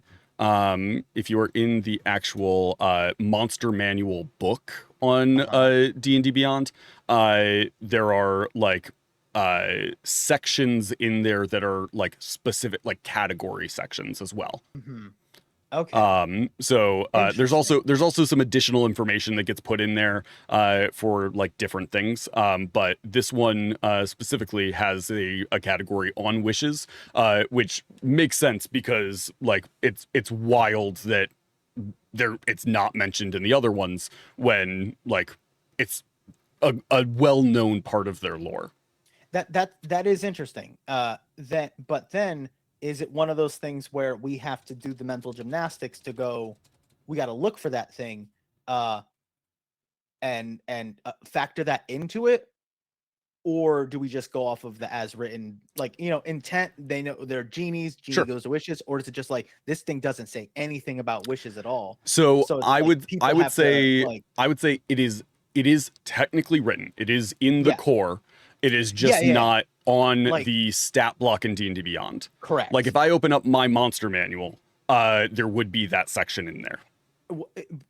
That section, but if you went to the monster, sure. Like if you're going through the monsters and whatever, does it like reference the like, check out the way I look at it is this is the category of genies. Here is information that is true about all things in this category. And then here are the 4 things that fall under this category. That's how I look at it, because it's the same thing with like dragons. If we go to the dragon page, there's going to be like a full page of information about dragons, and then like here's the black dragon and the red dragon and the gold dragon and all of that. No, that's fair. Okay, yeah. That is I think if you're looking at it in the monster stat, like if you're looking at the monster manual, that is, I think, a very fair and correct interpretation, because I don't have the monster manual, and I pretty much look for monsters, right? But the way it is divided in the manual, it is genies and then the all the genie types, right? Which is like, it is completely fair, because in my brain I'm like, well, we're only looking at D&D 5e basic, so totally fair. We're only looking at basic. It's not in the basic rules as far as I know. Like it's like, in the, if we're gonna go core three books, and that'll open the can of worms that like I've always seen the debate of what do you need in order to play D&D. You know what I mean? Is it all free? Is it all available? Is it whatever? And it's kind of like, okay, so I can't use genies. Like, no, you can use whatever you want, but Right. it's like, what is free and instantly available to you kind of thing. So it is that weird line where it is the like a hair's breadth away from the most accessible Right. of information Which that you would get normally. right. And I come from the point of like poverty where I'm just like, if I had no access, how would I know about blank? I literally would only know there's two, you know, but they're not. Totally valid. Yeah. I think the way they have it set up here, where like they have the ability, but only the most powerful, and the ones that can do it can only do it for like in very specific situations. So it makes sense that the ones that like a wizard would put the time into binding and imprisoning in a bottle are only the ones that are capable of doing it. So like I think that makes a lot of sense. I think the concept of like they can only expend their number of wishes once and then have to wait like an extended period of time, like a full year, also means like they will not waste those. So if a player, like if a group of adventurers comes to a genie and they're like, hey, like what's this quest, and the genie sends them off on a quest, if it's a particularly important one, he might give them like a wish as like as payment for that thing, but like he's not going to do the like, you have served me, so I grant you 3 wishes. Like that is it is a very limited resource that they can expend if they are one of those like very powerful genies. I think we're gonna have a genie episode, only because looking at the other ones, I think it's very interesting, like that each one is like the spectrum of the alignment chart, where it's like they've been very evil, intentional. Yeah. And that's why I'm like the Afridi we should do it. We should do an episode on genies. Yeah, I agree. Because it's we can also talk like monkey paw and all of that. Yeah. So we'll circle around that. I'm comfortable with Afridi at high A spot. Okay. That you see, because when I think of that bottle, I'm like, oh man, that bottle, that versatility, because then in my brain it gives it the wish. You know what I mean? Right. It's giving it that thing, that potential. What's funny about the Afridi bottle, the way you said that, I instantly, before you said the wish part, because I didn't know about that part, you know, I haven't really had to use the thing. I already was like, well, the higher the roll, I imagine the more it's cool with you, because at what I would have done would almost been like a charisma check, where it's like how you imposing your will to kind of like, you know, attune or like convince it to not hate you. Right. But the percentage, I was like, oh my God, that makes it such a big, more like a big, well, is this enough? And it's a small percentage chance that it will it'll just attack. It's a small percentage chance that it'll grant you wishes. The majority of the time, it's just going to serve you for an hour and then go back into the bottle. Yeah, and I would definitely recommend to people to play with it, and that the higher the roll, the more it's cool with them, or the more begrudging it's gonna do it. Like, you know, if it's like, oh, it was only a 30, it's pissed. Right. It does not like this at all. But that brings us to Fire Elemental. Fire Elemental is probably my favorite of the like basic elementals.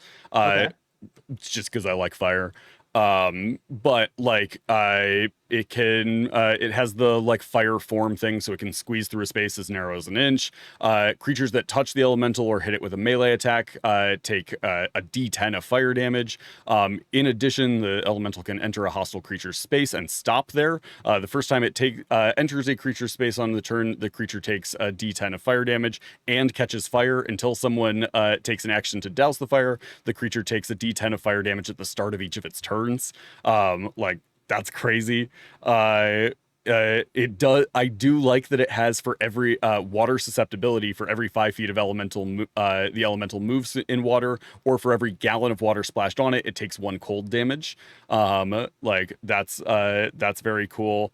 Its touch attack is actually less damage than the air and the earth one. It's a D6 plus 3 instead of a D6 plus 5. But it ignites creatures. So anything it attacks, it takes it gets the ignited, so it takes a d10 of fire damage at the start of its turn. So like it gets 2 attacks per round. It can light 2 people on fire every round if it hits them. I love that it's all the other ones are slam attacks. This one's touch. It's just it's more of like a yeah. You know, it's not necessarily like slamming it and making this like, you know, flaming bat attack. I think that's kind of cool. A faint humanoid shape shows in an elemental's in a fire elemental's capricious devastation, or capricious. Wherever it moves, it sets its surroundings ablaze, turning the world to ash, smoke, and cinders. I think that is a very interesting, like, just. It just burns. It's just consuming. Like that is its intent. Water can halt its destructive progress, causing the fire elemental to shrink back, hissing and smoking in pain and rage.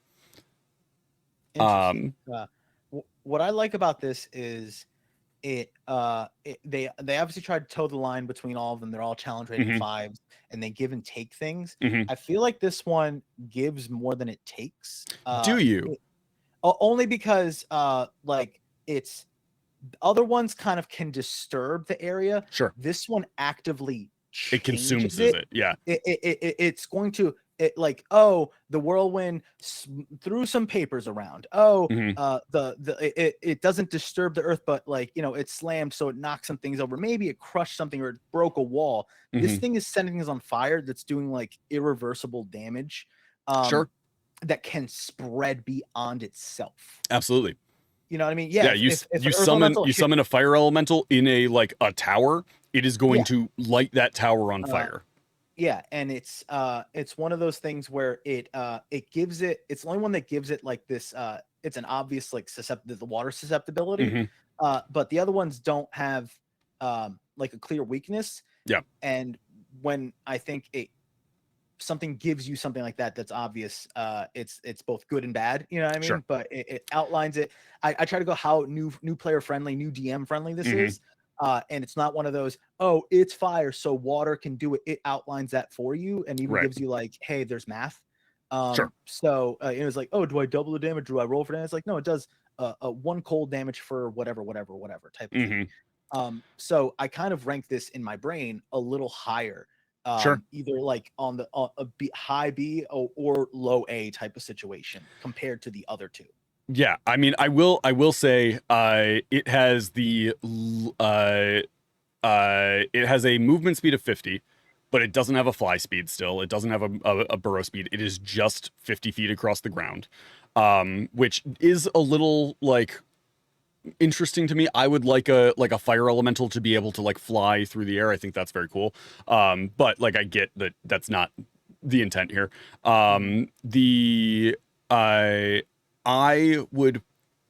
I think that there are a lot of drawbacks to it as a creature that give it a little bit more like role play flavor that you can do with it.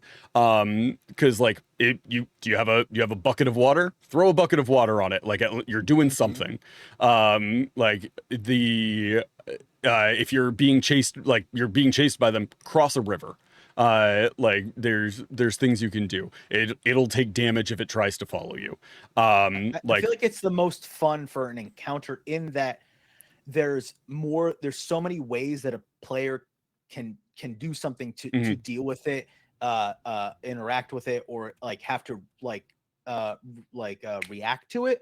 Everything else is like whirlwind, try to kill it, or you know, I mean, there's no way to contain it. There's no way to throw anything at it to like, you know, I mean, try to like mess with it. The only thing I can think of is like, oh, let's throw heavier things into it to slow down the whirlwind. Maybe we can bog it down. I don't know, you know, but same with the earth. It's like, we got to break it. We got to crack this nut. With this, it's like, we can douse it. We can put barriers between us to like make it hard to get to us. Turn on a damn sprinkler system. Like there's ways that it can be, you know, it's like, I have water jug. Can I do literally anything? Can we combine our water jugs and throw it at it? So that's why it's like higher compared to the others in my brain. Yeah, I don't disagree. I think they're just a more interestingly versatile elemental. I would put high A. It is the best so far of the like core elementals. Yes, I'm with you there. I'm with you there. Did you mean B or you mean A? Sorry, I meant B. Okay. High Like, B. oh. Like I could go low A, but like I think all of the elementals are more or less the same. It's just slight variations that make them like a little bit different. Okay, I feel this. If we're going on to the next one, Yeah. Gargoyle. Yes. Which I don't agree with what it is. Okay. Because I always imagine them being constructs. Sure. Yeah. And like in the service of something like I'm a 5e baby, so I'm in like 5e is where I first came in. I have not had the experience of like running for myself a lot of like different adventures. So my first adventure that I ran for myself was Icewind Dale. There is a wizard that has 2 gargoyles in her service, right? Mm-hmm. And it's pretty much like, you know, little summoned variants. So, but I treat them like constructs or like bound like things. But like elemental it's one of those things where I'm like, okay, this is like molded earth given like flavor. So it's almost like an earth method. You know what Sure. I mean? Like a sculpted earth method, because the methods have personality. The elementals, the base elementals do not have personality. They're Sure. neutral, and people will characterize flame as being angry and destructive, but it's not. It's just a fire. It's just doing. It's just going to burn things. It's not doing anything to be petty or anything like that. Sure. The earth elemental is not like destroying for the sake of destroying. It's going to do what it do, but it's not because it's like, yeah, this is fun, or like this is the law. It's just going to do what it do. These are chaotic evil. Yes. So it's going to do things that are mean. Whenever it's chaotic evil, it's more of like it definitely finds almost like it finds joy in something, because evil is going to be the whole whatever most people generally think of as bad or wrong. Mm-hmm. You know what I mean? It's obviously the alignment charts will always be subjective, but if we're going for which way it's going to be leaning, you know what I mean? It's going to be whatever, usually bad, wrong, not great, and chaotic is going to be like, oh, this thing has a twisted, all over the place chaos goblin type. It's like the worst type of thing. But I usually see them like perched on things. Right. And when you think of gargoyle, you think of that was something that was like constructed and made. Yeah. Can I read something for you about the creation of gargoyles? Yes, please do. They are shards of elemental evil. As Ogrimmok, the evil prince of elemental earth, treads his stony realm, it leaves shards of broken rock in his wake. Imbued with slivers of sentience, these shards thrum with an essence of the elemental prince, growing over long years into vaguely humanoid rock formations that resolve at last into hands and the cruel shapes of gargoyles. Ogrimmok doesn't create gargoyles deliberately, but they are a physical manifestation of his evil. Gargoyles are mockeries of the elemental air that Ogrimmok despises. They are heavy creatures of living stone, yet capable of flight. Like their creator, they possess a fundamental hatred for beings of the elemental air, Aarakocra in particular, and relish every opportunity to destroy such creatures. On their home plane, gargoyles carve out earth moats that Ogrimmok hurtles into Aqua, the domain of the Aarakocra, and the benevolent wind dukes the bird folk serve in the elemental plane of air. Holy crap! Right? That is not in the stat block. No, it is in the actual monster manual write up on them. Yeah, that like so much more. Freaking dope. That's like they are manifestations of the elemental prince of earth. Mm-hmm. His hatred for air. Like that's so funny to me. That's a lot, and so funny compared to the 3 chunks of lore that it gives you in the stat block of just animate stone, and it roots into the, you know, it remains motionless to mean ideal century, but it's just like it is rock that can move. Deadly reputation, they have a reputation for being cruel. And then cruel servants, they can easily inspired by the cunning of an intelligent master. so like what's funny is this doesn't imply the lore you've established, where it's Correct. all a part of something, and it's almost like, well, there's one head honcho type of thing. We all came from blank. This is kind of like they will subscribe to the school of thought of whatever D-bag is the most douchiest. Right. Like, you know what I mean? I think the cruel servants section is the most interesting about this block, because it's easily inspired by the cunning or of an intelligent master. They simply they enjoy simple tasks such as guarding a master's home, torturing and killing interlopers, and anything else that involves minimum effort and maximum pain and carnage. Gargoyles sometimes serve demons for their propensity for wanton chaos and destruction. Powerful spellcasters can also easily enlist a gargoyle guardian to keep watch over their gates and walls. Gargoyles have the patience and fortitude of stone and will serve even the cruelest master for years without complaint. Mm. And I love that I think there's one part where it basically says like people make statues of gargoyles. So it's like the gargoyles we see over buildings that are not are it's not like you know, something from, you know, a monster took shape to you know, be like, you know, be what exists in like other worlds or other lore, stuff like that. It's no, all the gargoyles you see are like depictions of this thing that exists. You know, I picture it as like, have you ever been at like a park or something and you see like a plastic owl is just sitting there, and it's to dissuade other birds from like building their nest there? I picture it the same thing. Like that is why people put gargoyles onto like buildings, is to dissuade real gargoyles from roosting there. Oh, okay. So if we're going off, this is the fun balance of intended or behind the scenes like extra stuff. Just the stat block, and then the stat block with the extra lore. Right. Just the stat block, challenge rating 2, fly speed good. You know, it's fly speed of 60. Like that's a good fly speed for a low CR. Something I would always I wish they did, and I think this is just, it has to depend on if somebody's using something that's pre-written, is with false appearance. It usually says, while a gargoyle remains motionless, it is indistinguishable from an inanimate object, like a statue. So with that, it's kind of like it makes it so there's nothing a player can do to discern like if it's something, you know what I mean? Detect magic is going to detect, like, you know, spells and stuff like that, but it is what it is. It's not essentially ooting I would allow spell. I would allow if you had a detect magic spell, I would allow that to like pick up on a gargoyle and its false appearance.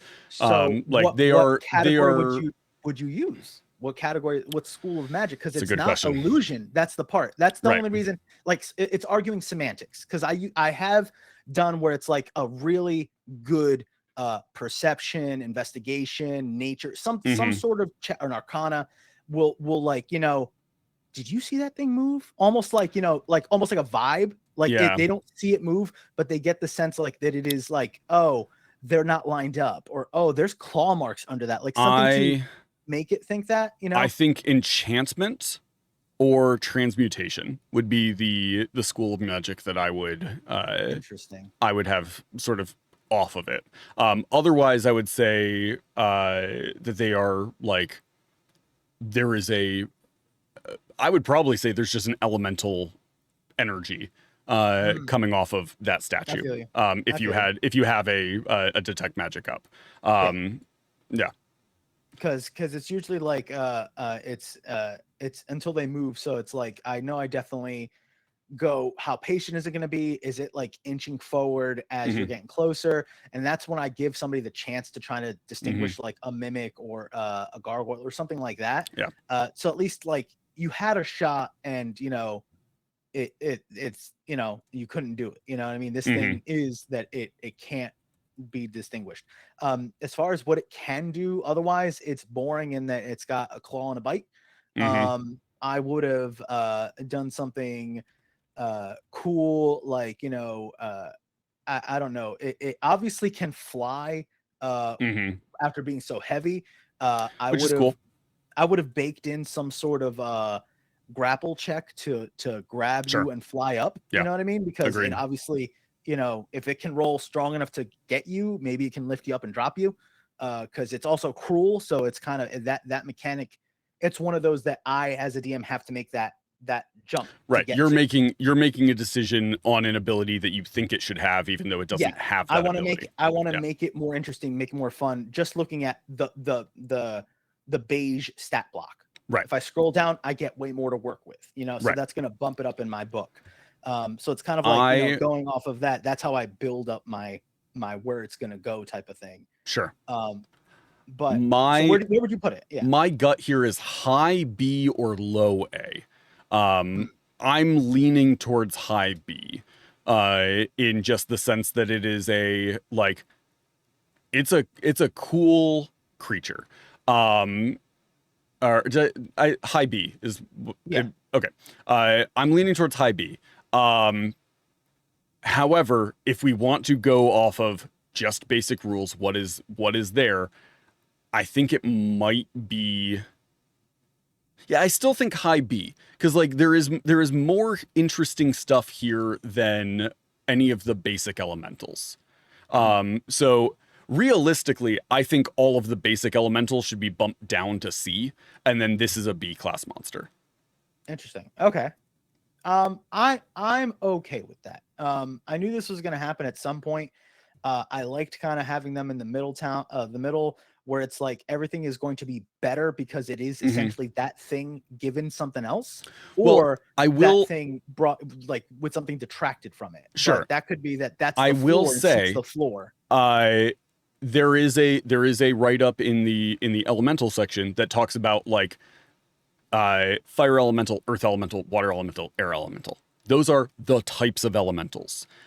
Anything else like an invisible stalker, a water weird, anything like that is an elemental that has been pushed into that shape by the person who conjured or created it. So I see invisible stalker is on this list. That is an air elemental. It's just a better air elemental. Gotcha. Yeah. Okay. So I'm okay with it having B. If we're gonna go with C is the average passing grade, you don't fail type of thing. Right. I think that the core elementals being C is not bad. Dust Devil going down to D because it's a bad monster. It's a bad, yeah. It is a mimicry of another monster that you made worse and didn't give it anything cool to make it better. Yeah. The gargoyle is not better stat wise than the elementals, but because it has that personality can make it more useful to you. Sure. Because those are true neutral and they're not given some sort of they have a motivation, they have a want, they have a desire. This thing can want and desire. It could be whatever their master wants or desires, but there's something. There is a motivation to this creature. Correct. Even if that motivation is just I seek the sort of carnage and pain that will be caused by other things using me. They essentially want to be used as a weapon. And if they find whatever allows them to best do that. We should move faster. Yeah, I was just about to say I'm good, but I know you need. I'm still good, but we should move faster. This has been this is our longest episode, I think. Yeah, this is gonna be when we. This is a very special episode. This is gonna be I think split up in some way, shape, or form if it turns into the audio part, which I need to do for things.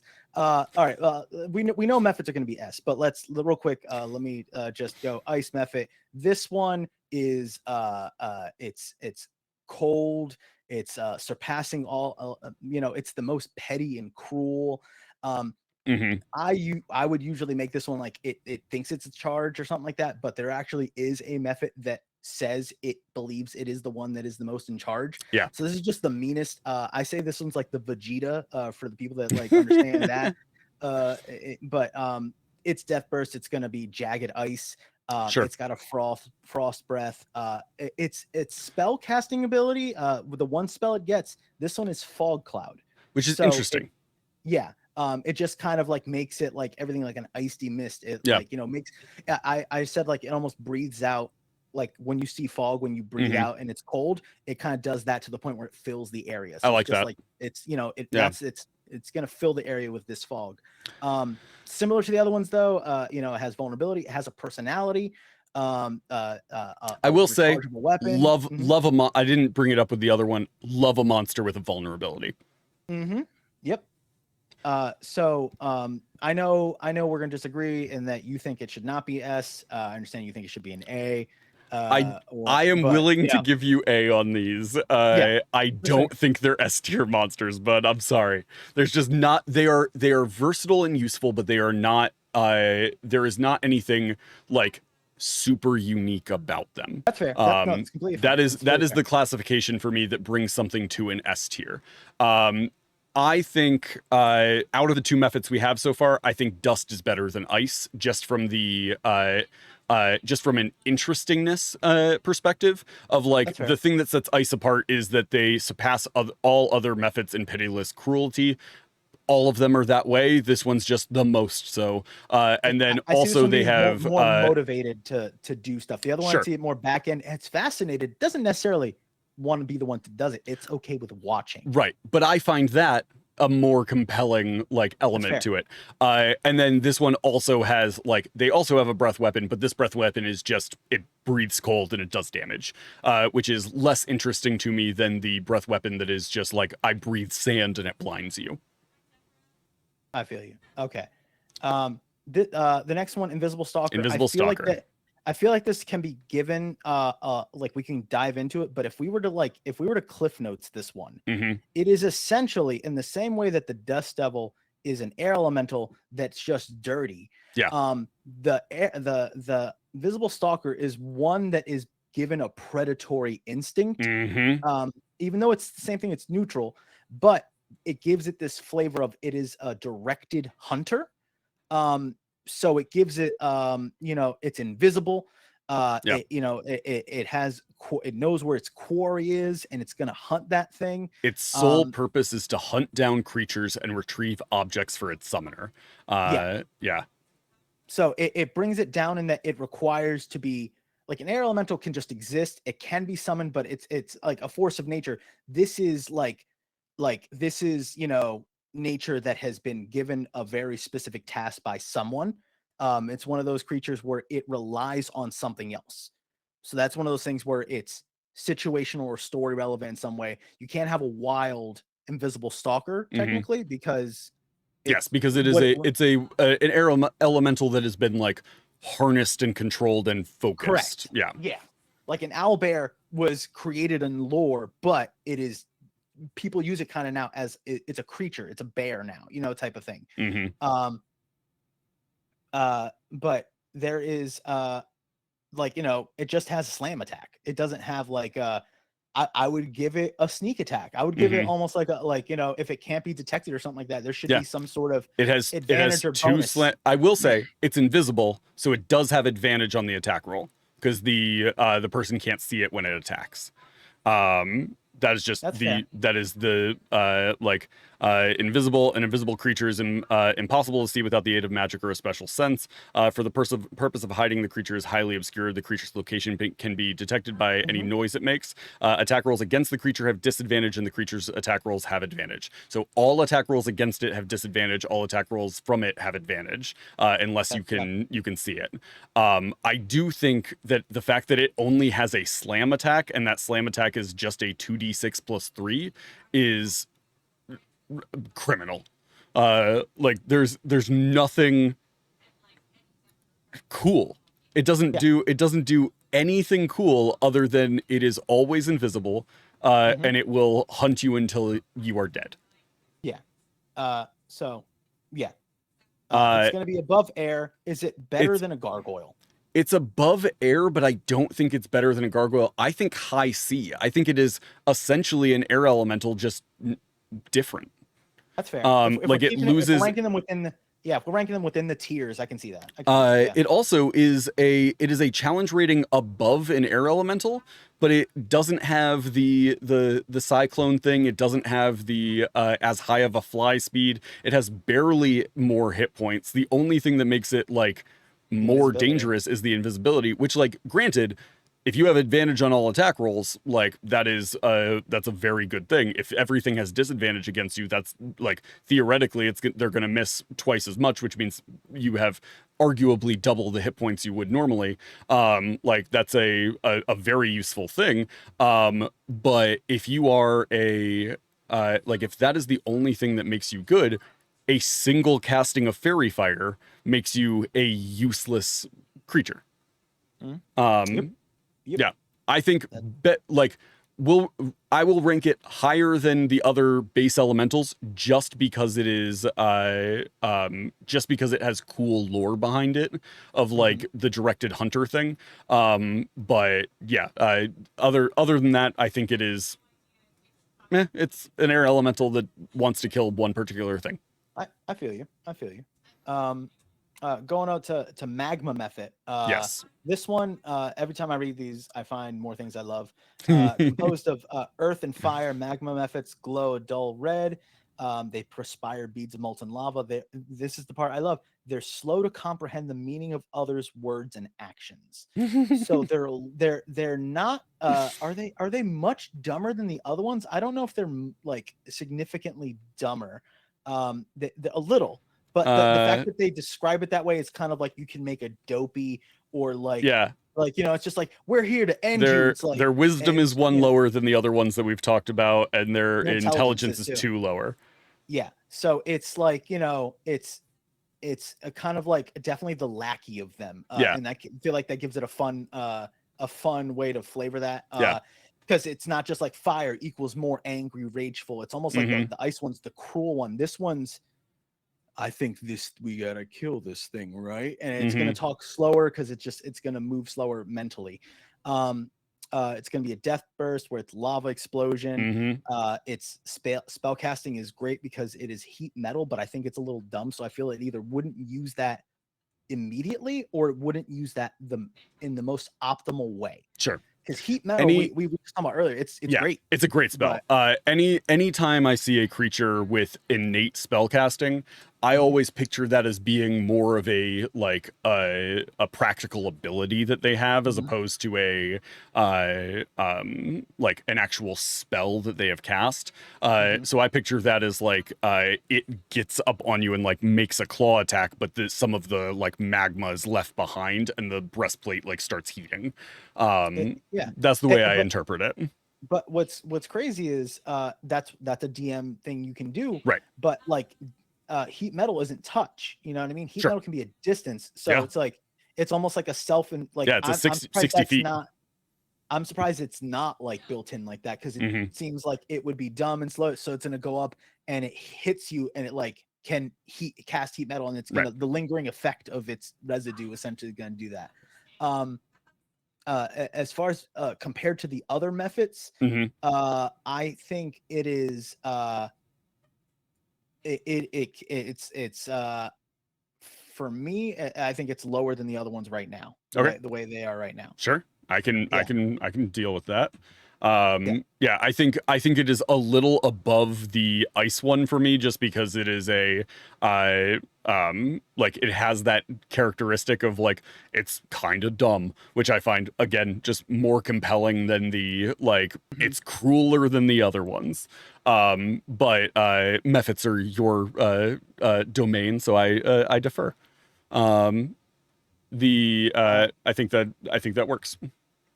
So going to the next thing, something I've never seen used personally, a magmin, which just seems like a tiny, just literally chaotic fire gremlin, with a death burst, and it just touches things and sets them on fire with its melee attack.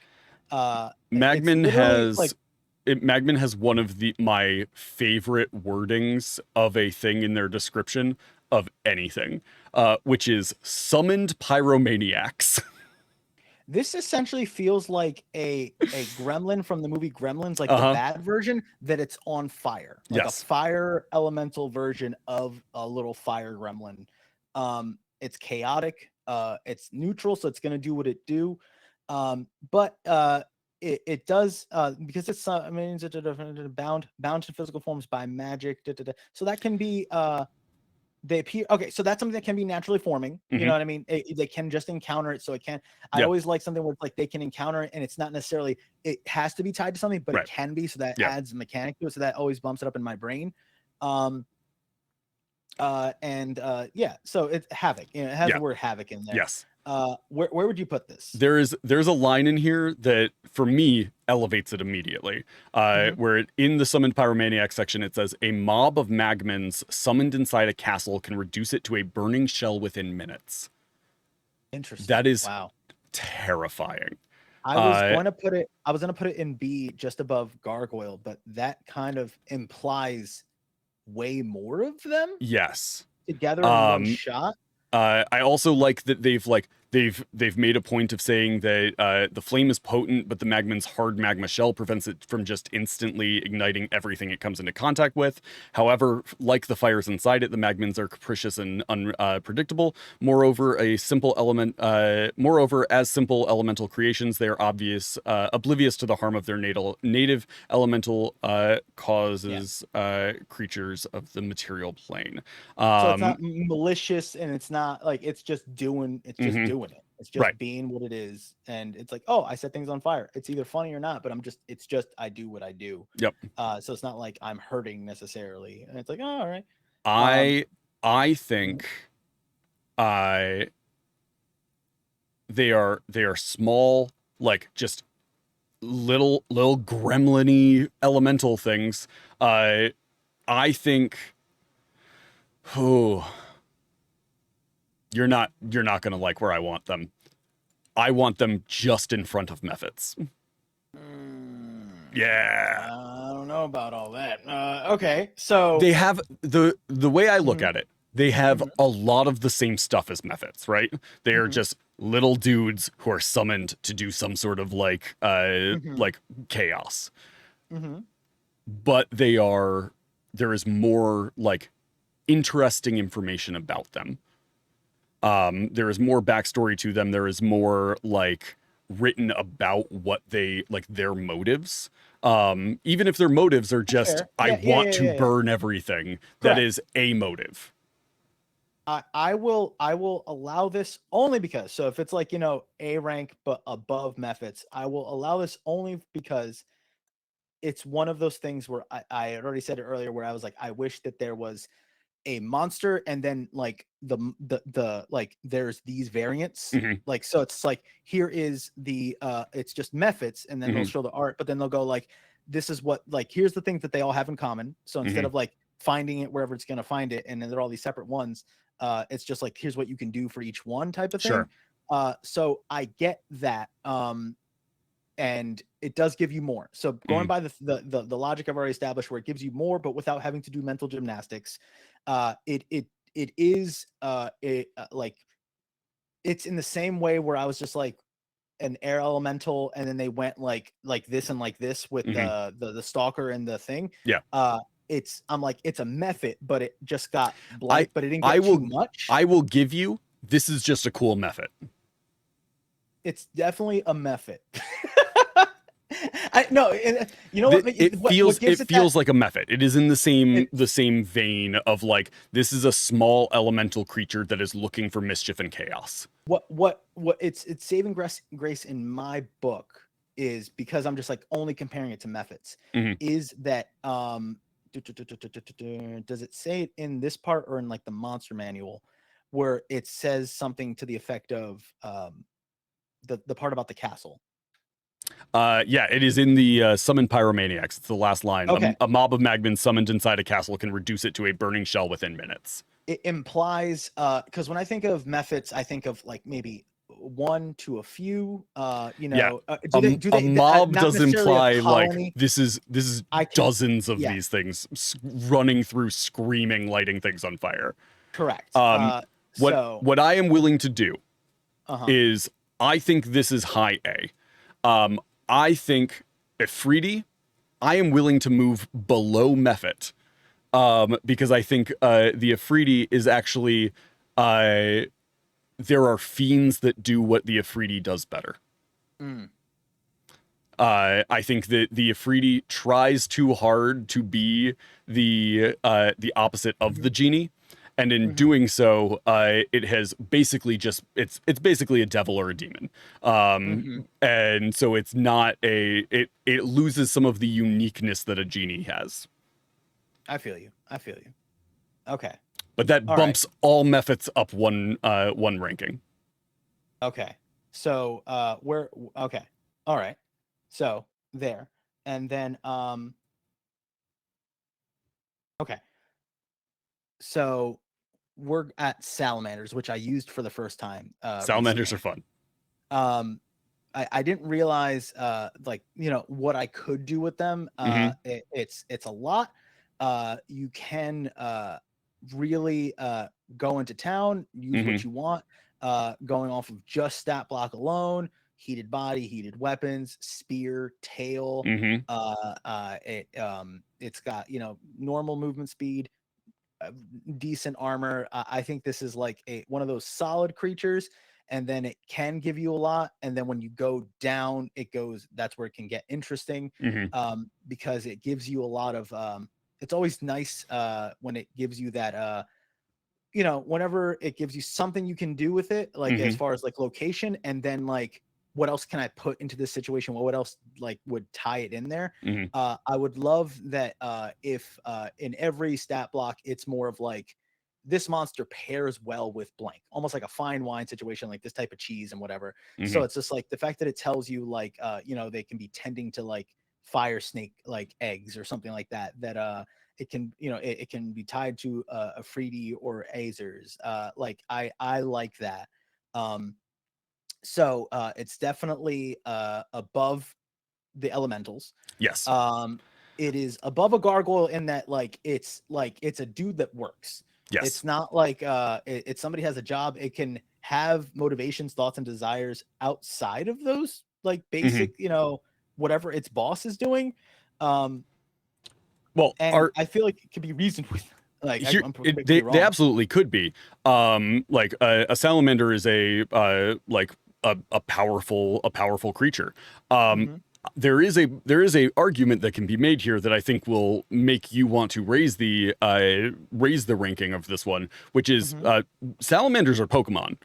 When they are born, they are a different creature. They are fire snakes. When they are born, they hatch from eggs that are 2 foot in diameter spheres of smoldering obsidian. When a salamander is ready to hatch, it melts its way through the egg's thick shell and emerges as a fire snake. The fire snake matures into a salamander adult within a year.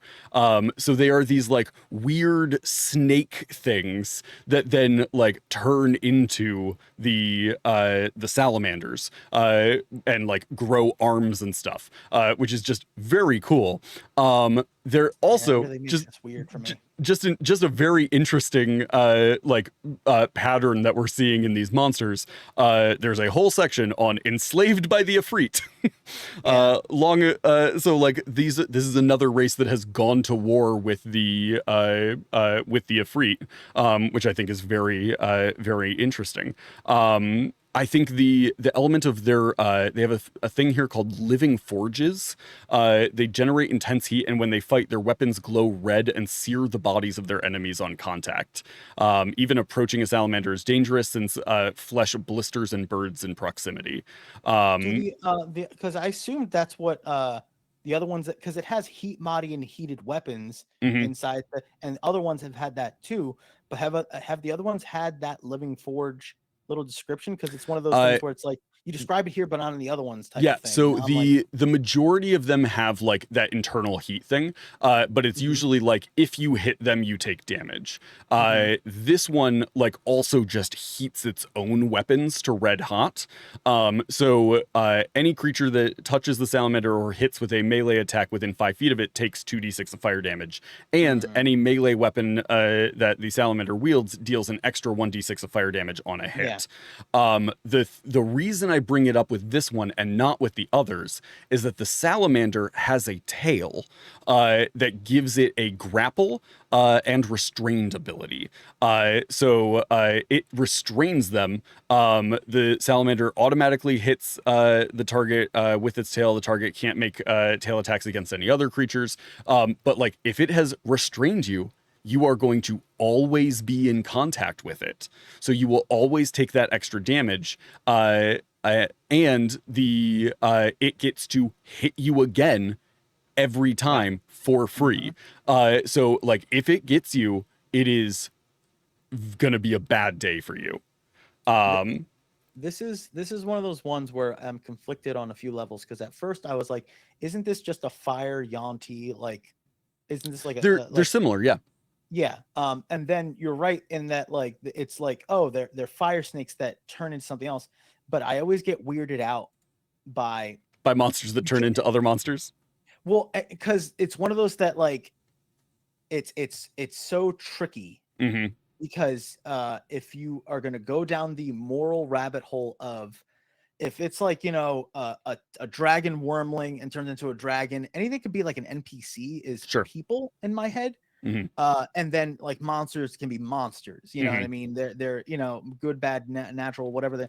But then it's like, so fire snakes are like gonna eventually, like, you know, walking and talking. So it kind of like, but you're right. It is kind of like it evolves. Yeah. So it gives it that, like, there's extra versatility in this thing. I also like the concept of like going to a salamander city and seeing like salamanders walking with like fire snakes, and the assumption for like a person would be, oh, it's like their pet. No, that's their kid. Yeah. It's interesting that they're like the furnaces, even though the Azers are like bronze and superheated, and this is just its body. So it's like, well, the like the lore here is like the Efreet had enslaved the Azers and forced them to build the city of Brass, and then when they attempted to or no, sorry, they hired the Azers to build the city of Brass, but then failed in their attempt to enslave the race when the work was done. So then they instead turned and captured the salamanders. So they wanted to use the Azers, but the Azers like were able to get away. So instead, they've captured the salamanders as their like forge artisan things. Okay. This is weird in my head, because you know where I want to put it? There's also a line here about salamanders despise the Azers because believing that if the Efreet had succeeded in dominating the race of elemental crafters, the salamanders would still be free. The Efreet use this enmity to their own advantage, stoking the salamanders' hatred and pitting them against the Efreet's former servants. I love the amount of lore here. There's a lot of personality. I feel like I'm kind of wanting to move Efreets up too. Every new piece of lore, I'm like, they've got a lot of world built around this. They have a lot of world built. So if like we're gonna put, it's like that genie situation. So if we were to put Efreet and genie, either stat block wise or what it's behind it, it's like they're at the top. If we were to like kind of go like they're at the top, but is it most interesting? Is it versatility? Is it like, you know what I mean? Sure. If we were to go like, if we were to move Ifriti up, only because so many things technically tie to it. Yeah. It's one of those, it bumps it up through osmosis, through association type of thing. So I can see like putting it on the same level of genie, because it's like their yin and yang type of thing. As far as basic rules are concerned, you know what I mean? We don't get the other two. So it's like I feel like it's almost the same way where elementals, like they go up and down, they're getting things added and taken away.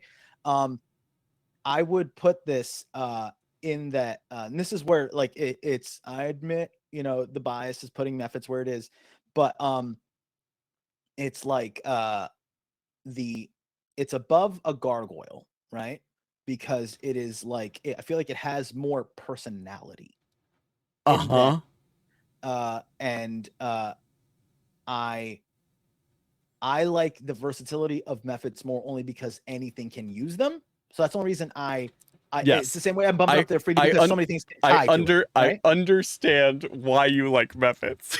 Okay, because the usability. I understand I'm ranking you like utility. them. I'm trying to think of GM utility, right? Sure. They are a fantastic monster. They are a good, solid A-class monster. I agree. I think these things are either like S tier or high A tier. Like I would say higher than Mephits because there is more than one line of dialogue to give them that personality.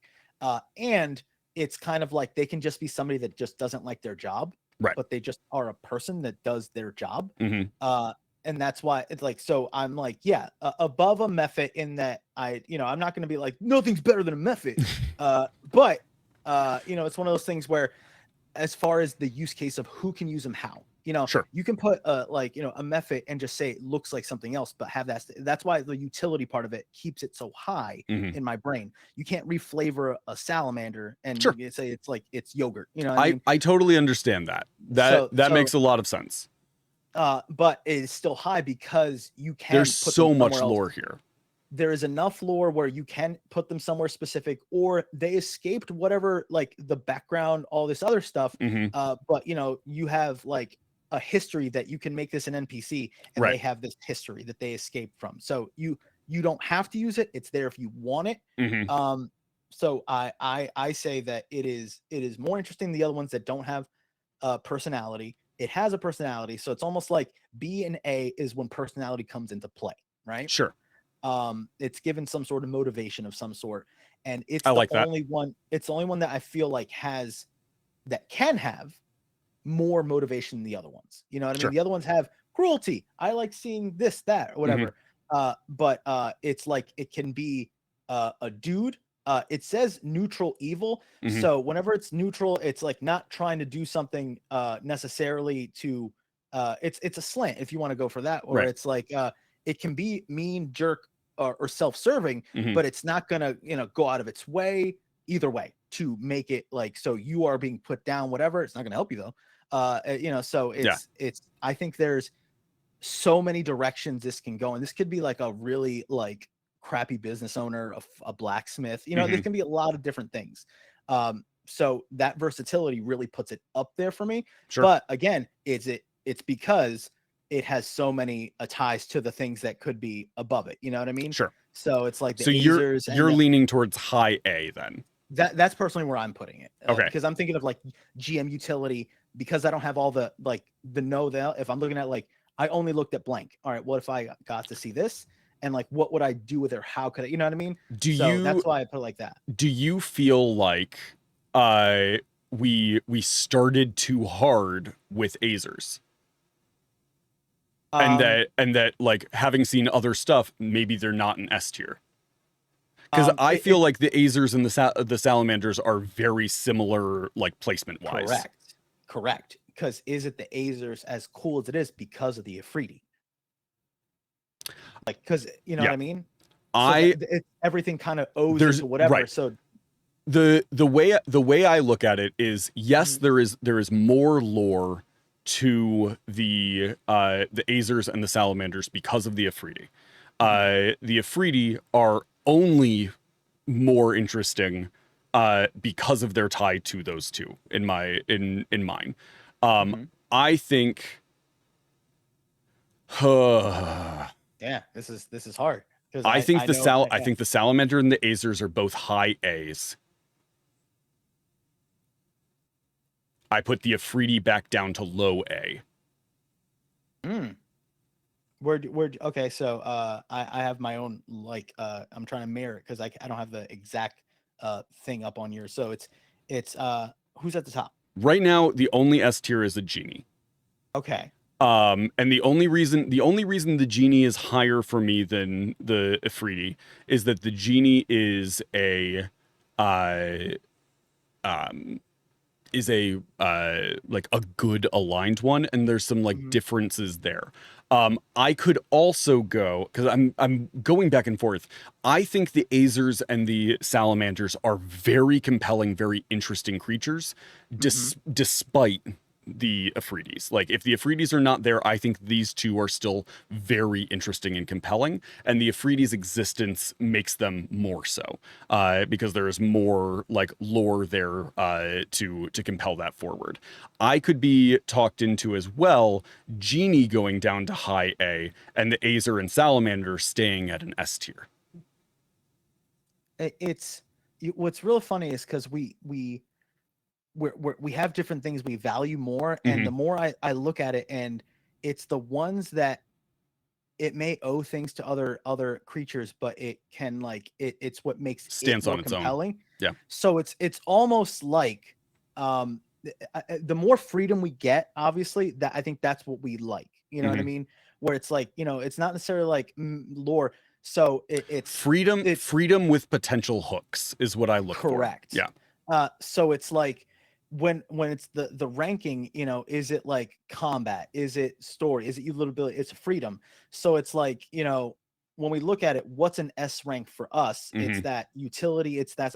So it's once again, this is our ranking, and sure. this is what we want. It's not, you know, screw everybody else. This is definitive.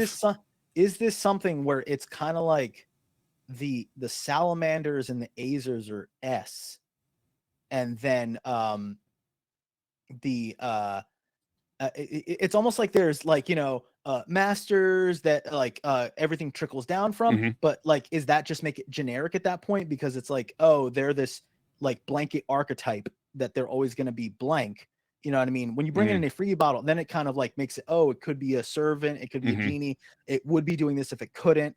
Or is it just this powerful, you know, like 2 stages up air elemental thing? Right. And then there's like, you know, NPC people, servant, minion, grunts that are under it, but then they have, you know, personality, motivations, aspirations, dreams, desires, the crushed, you know, angers, and then like goblin-y type things. Right. But then do those lower tier, like as far as the grand hierarchies things, make those lower things more interesting and compelling. You know what I mean? So that's why in our book does make those things more usable. That's why I keep thinking of methods being so high, because I'm thinking of use case, usability, all that fun stuff. But as far as like, it's not going to beat a Jin, you know, it's not going to beat a Genie in that regard. I don't think I classify them by the like, would this thing win in a fight? Because like the violet fungus is not going to beat any of the like other. It might actually. That thing was brutal. Especially since and they're bigger. Remember, they were bigger. Yeah, they're bigger than we thought. Go watch that episode. Wow.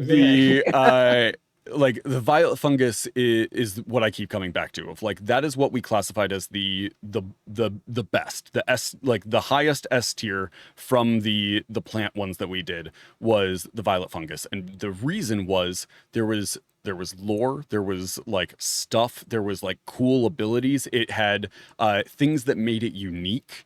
And for me, that is what I'm looking for in the S tiers, are things that have something that sets them apart from all the others. Things that make them a cool thing to be reckoned with. Even if they are not like crazy high CR, they are still like, they're doing something that not every other monster is doing, which is why in the methods category, any of them that are just like, I do a breath weapon and it deals damage, those are always going to rank lower for me than the dust method, which just has an interesting ability with its breath weapon. Because when we're ranking these, like, anything could do a high amount of damage, anything could do have access to cool spells. But when they do things that other things can't do, is where they become something different for me, which is why I think the Ifrit are a low A for me, is that they are doing stuff that is basically demons or devils. Whereas I think the Genie is a little bit more interesting as a character. It's a little easier to concept, like someone can just look at it and go, I can think of a Genie. I can make, I have pop culture, I have other things, references to make a Genie. And when you look at an Ifrit, if I can easily see somebody going, I don't know things about fire, plane, elemental, blah blah blah. They might think of fiend, devil. If I look at that image, I assume it's a demon. Correct. Yeah. And it's one of those like somebody might take that and just flavor it in the same way that an awakened tree gets just flavored as a treant anyway. It's like an Afridi is very easily possibly used or mistaken or treated as a demon devil. I've absolutely used the Afridi stat block as a fiend. Yep. Yeah. Yep. So okay. So what's it looking like right here? Right now I have Azer and Salamander as S tier, followed by Genie, Magman, Mephits, Ifriti in A tier. Okay. Gargoyle in B. C tier is Invisible Stalker, Elementals. And D tier right now is the Dust Devil or whatever it's called. Okay. Okay. All right then. We'll go real quick. Are you comfortable with that? Yeah, actually, I am. Okay. I am. And so after that, this one is the steam method. You know, it's a burst of cloud when it dies. Things take fire damage. I like that its innate spellcasting is blur, which is like it makes it hard to hit. And it does have a recharge ability. This one's bossy and hypersensitive, and it's the self-appointed overlord of all methods. That's self-appointed overlord of all methods. So in its head, it is number one. But that's the number 2 spot for me of the methods. It's one of those things where it's like it gives you the sand one's fun because you can play it so many different ways as far as sleepy, dopey, but it's got pocket sanding and trying to put you to sleep, right? And it's got that fascination, so it doesn't necessarily going to need to be the one to do it. The dust method is the most like unique of the other methods, in my opinion. I get that. And this, you know, and they're all similar challenge ratings. Yeah. All of them have basically the same like breath weapon of like I breathe, you make a save, you take damage or you take half damage. I think the bossy and hypersensitive and self-appointed overlords of all methods is the funniest write-up of any of them. So like hard 2 spot for me on that one. Do you disagree with that? Fine. No, I'm fine with that. Okay. Next we got water elemental. It's gonna be same challenge rating. Let me see. It moves through water almost invisibly. The freezing part is interesting. If it takes cold damage, it partially freezes and gets slower. I think that's a fun way to, like, once again, I like it when it's sometimes you need to spell that kind of stuff out for the people that don't they don't have to come up with that mental gymnastics there. It's a cool thing.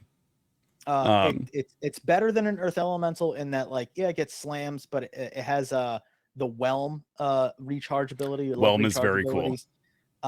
It does a grapple. It kind of pulls the thing with it. So what the air elemental should have gotten. So I think it also makes it so you are unable to breathe unless you can breathe water. It can grapple 1 large creature or up to 2 medium or smaller creatures at a time. And if they are still in it at the start of each of the elementals' turn, each target who is grappled takes 2d8 plus 4 bludgeoning damage. Yeah, I think that's very cool. Also has the like 2 slam attacks. Yeah. So that is it's going to be higher than the other 2 elementals, but is it better than fire? I think it just barely beats out Earth, just for being a little bit more mechanically it gives you that little extra something. It gives a little bit more like something there. It also has it's a more limited use case than fire that you would use it, and then it's also doesn't have as much personality to me as the fire one does. Like the fire is just constantly consuming. Like that's something. The water elemental doesn't really have a drive here other than that it like attacks things. I'm with you. And now for the one that is the most confusing to me. One of my absolute favorite elementals.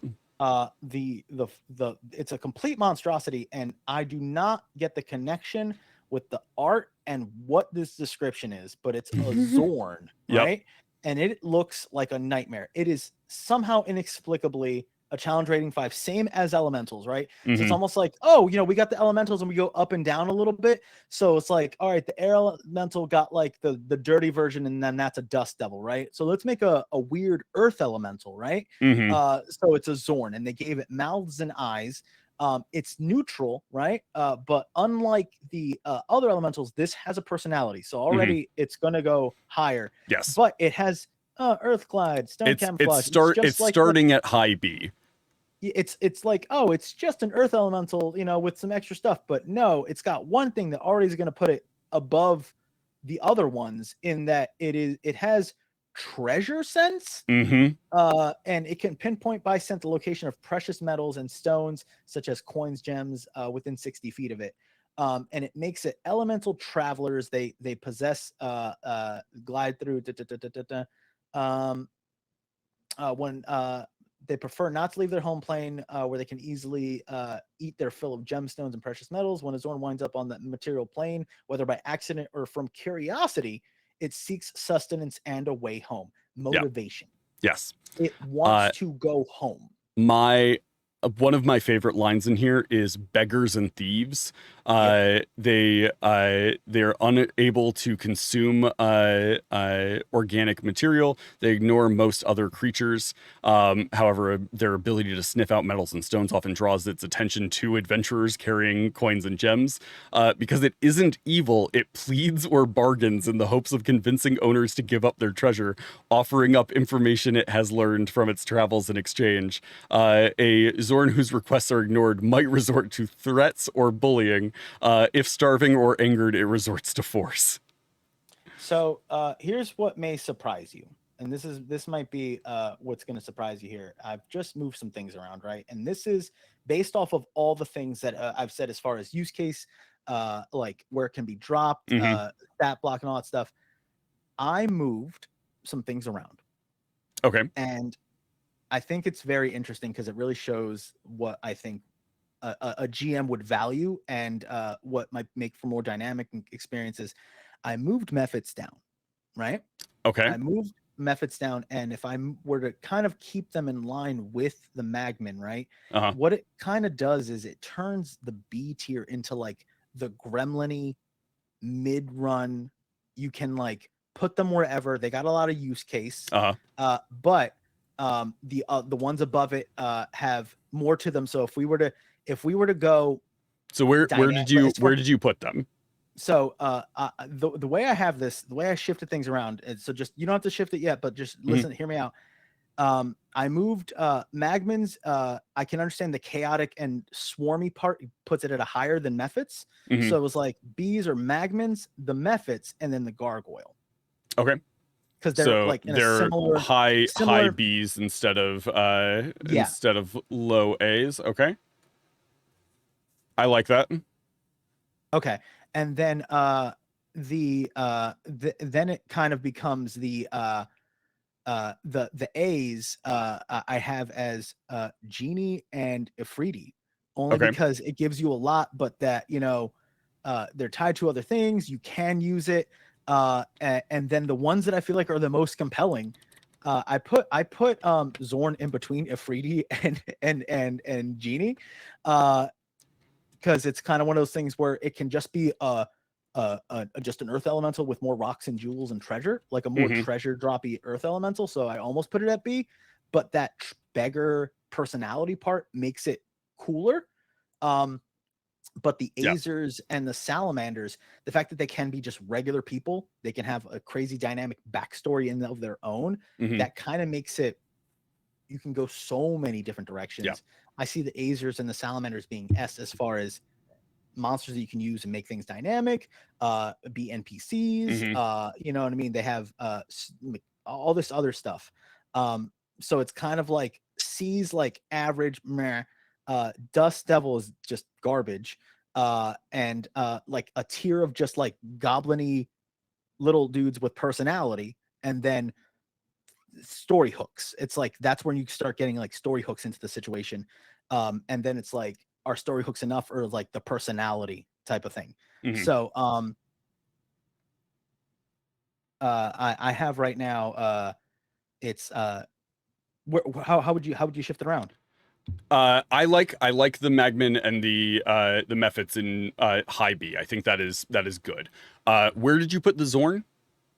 Right now he's nestled in between Ifriti and Genie, but in between them, kinda. You know what I mean? Where it's like I like that. Yeah, I feel good about that. He can just be an Earth Elemental that just has stuff, but the personality part makes there's so much personality. He's just a big weird guy.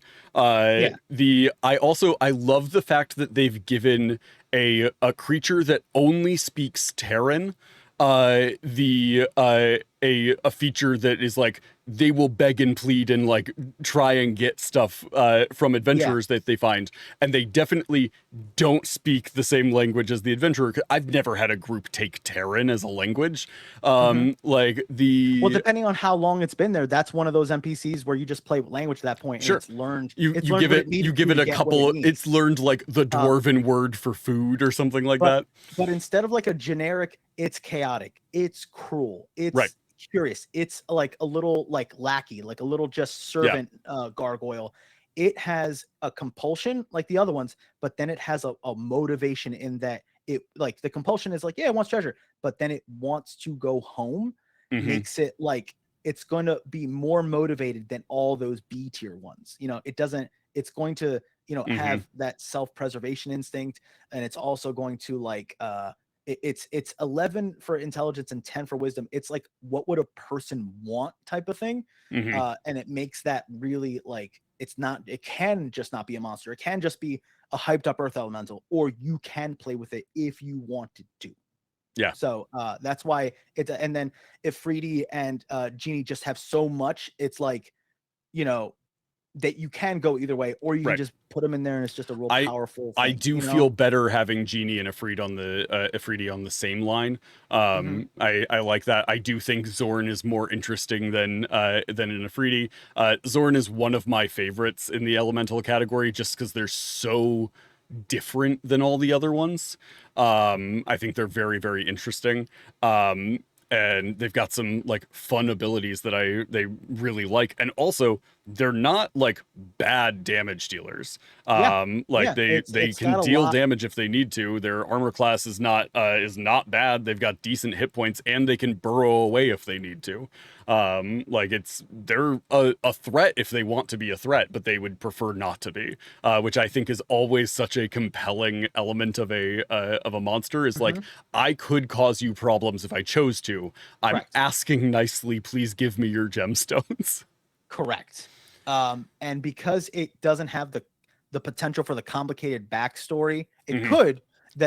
You could give it one, but it doesn't have that baked in. That's why it's not going to go higher than like, it's not going to go into the level of Azers and Salamanders, because you can just like not use Azers and Salamanders backstories. They're just Fire Dwarf and Fire Snake, or there's somebody hates their job. Oh, they're servants. Oh, they're part of an evil empire. Whatever they're going to do. There's a lot of lore there to pull if you want it. Correct. Which I think is an important element of an S tier creature. Yeah. So it's like, I feel like what ended up happening here, they started shuffling into like what makes them more. So it's like Dust Devil is like a lazy, whatever. And it goes We've essentially sorted them by the most interesting creature. Correct. Which I think is good. I think I'm comfortable with that. Yeah. But Azers or Salamanders, which one's higher in your book? I find Azers more interesting just based on my personal experience with Azers over my experiences with Salamanders.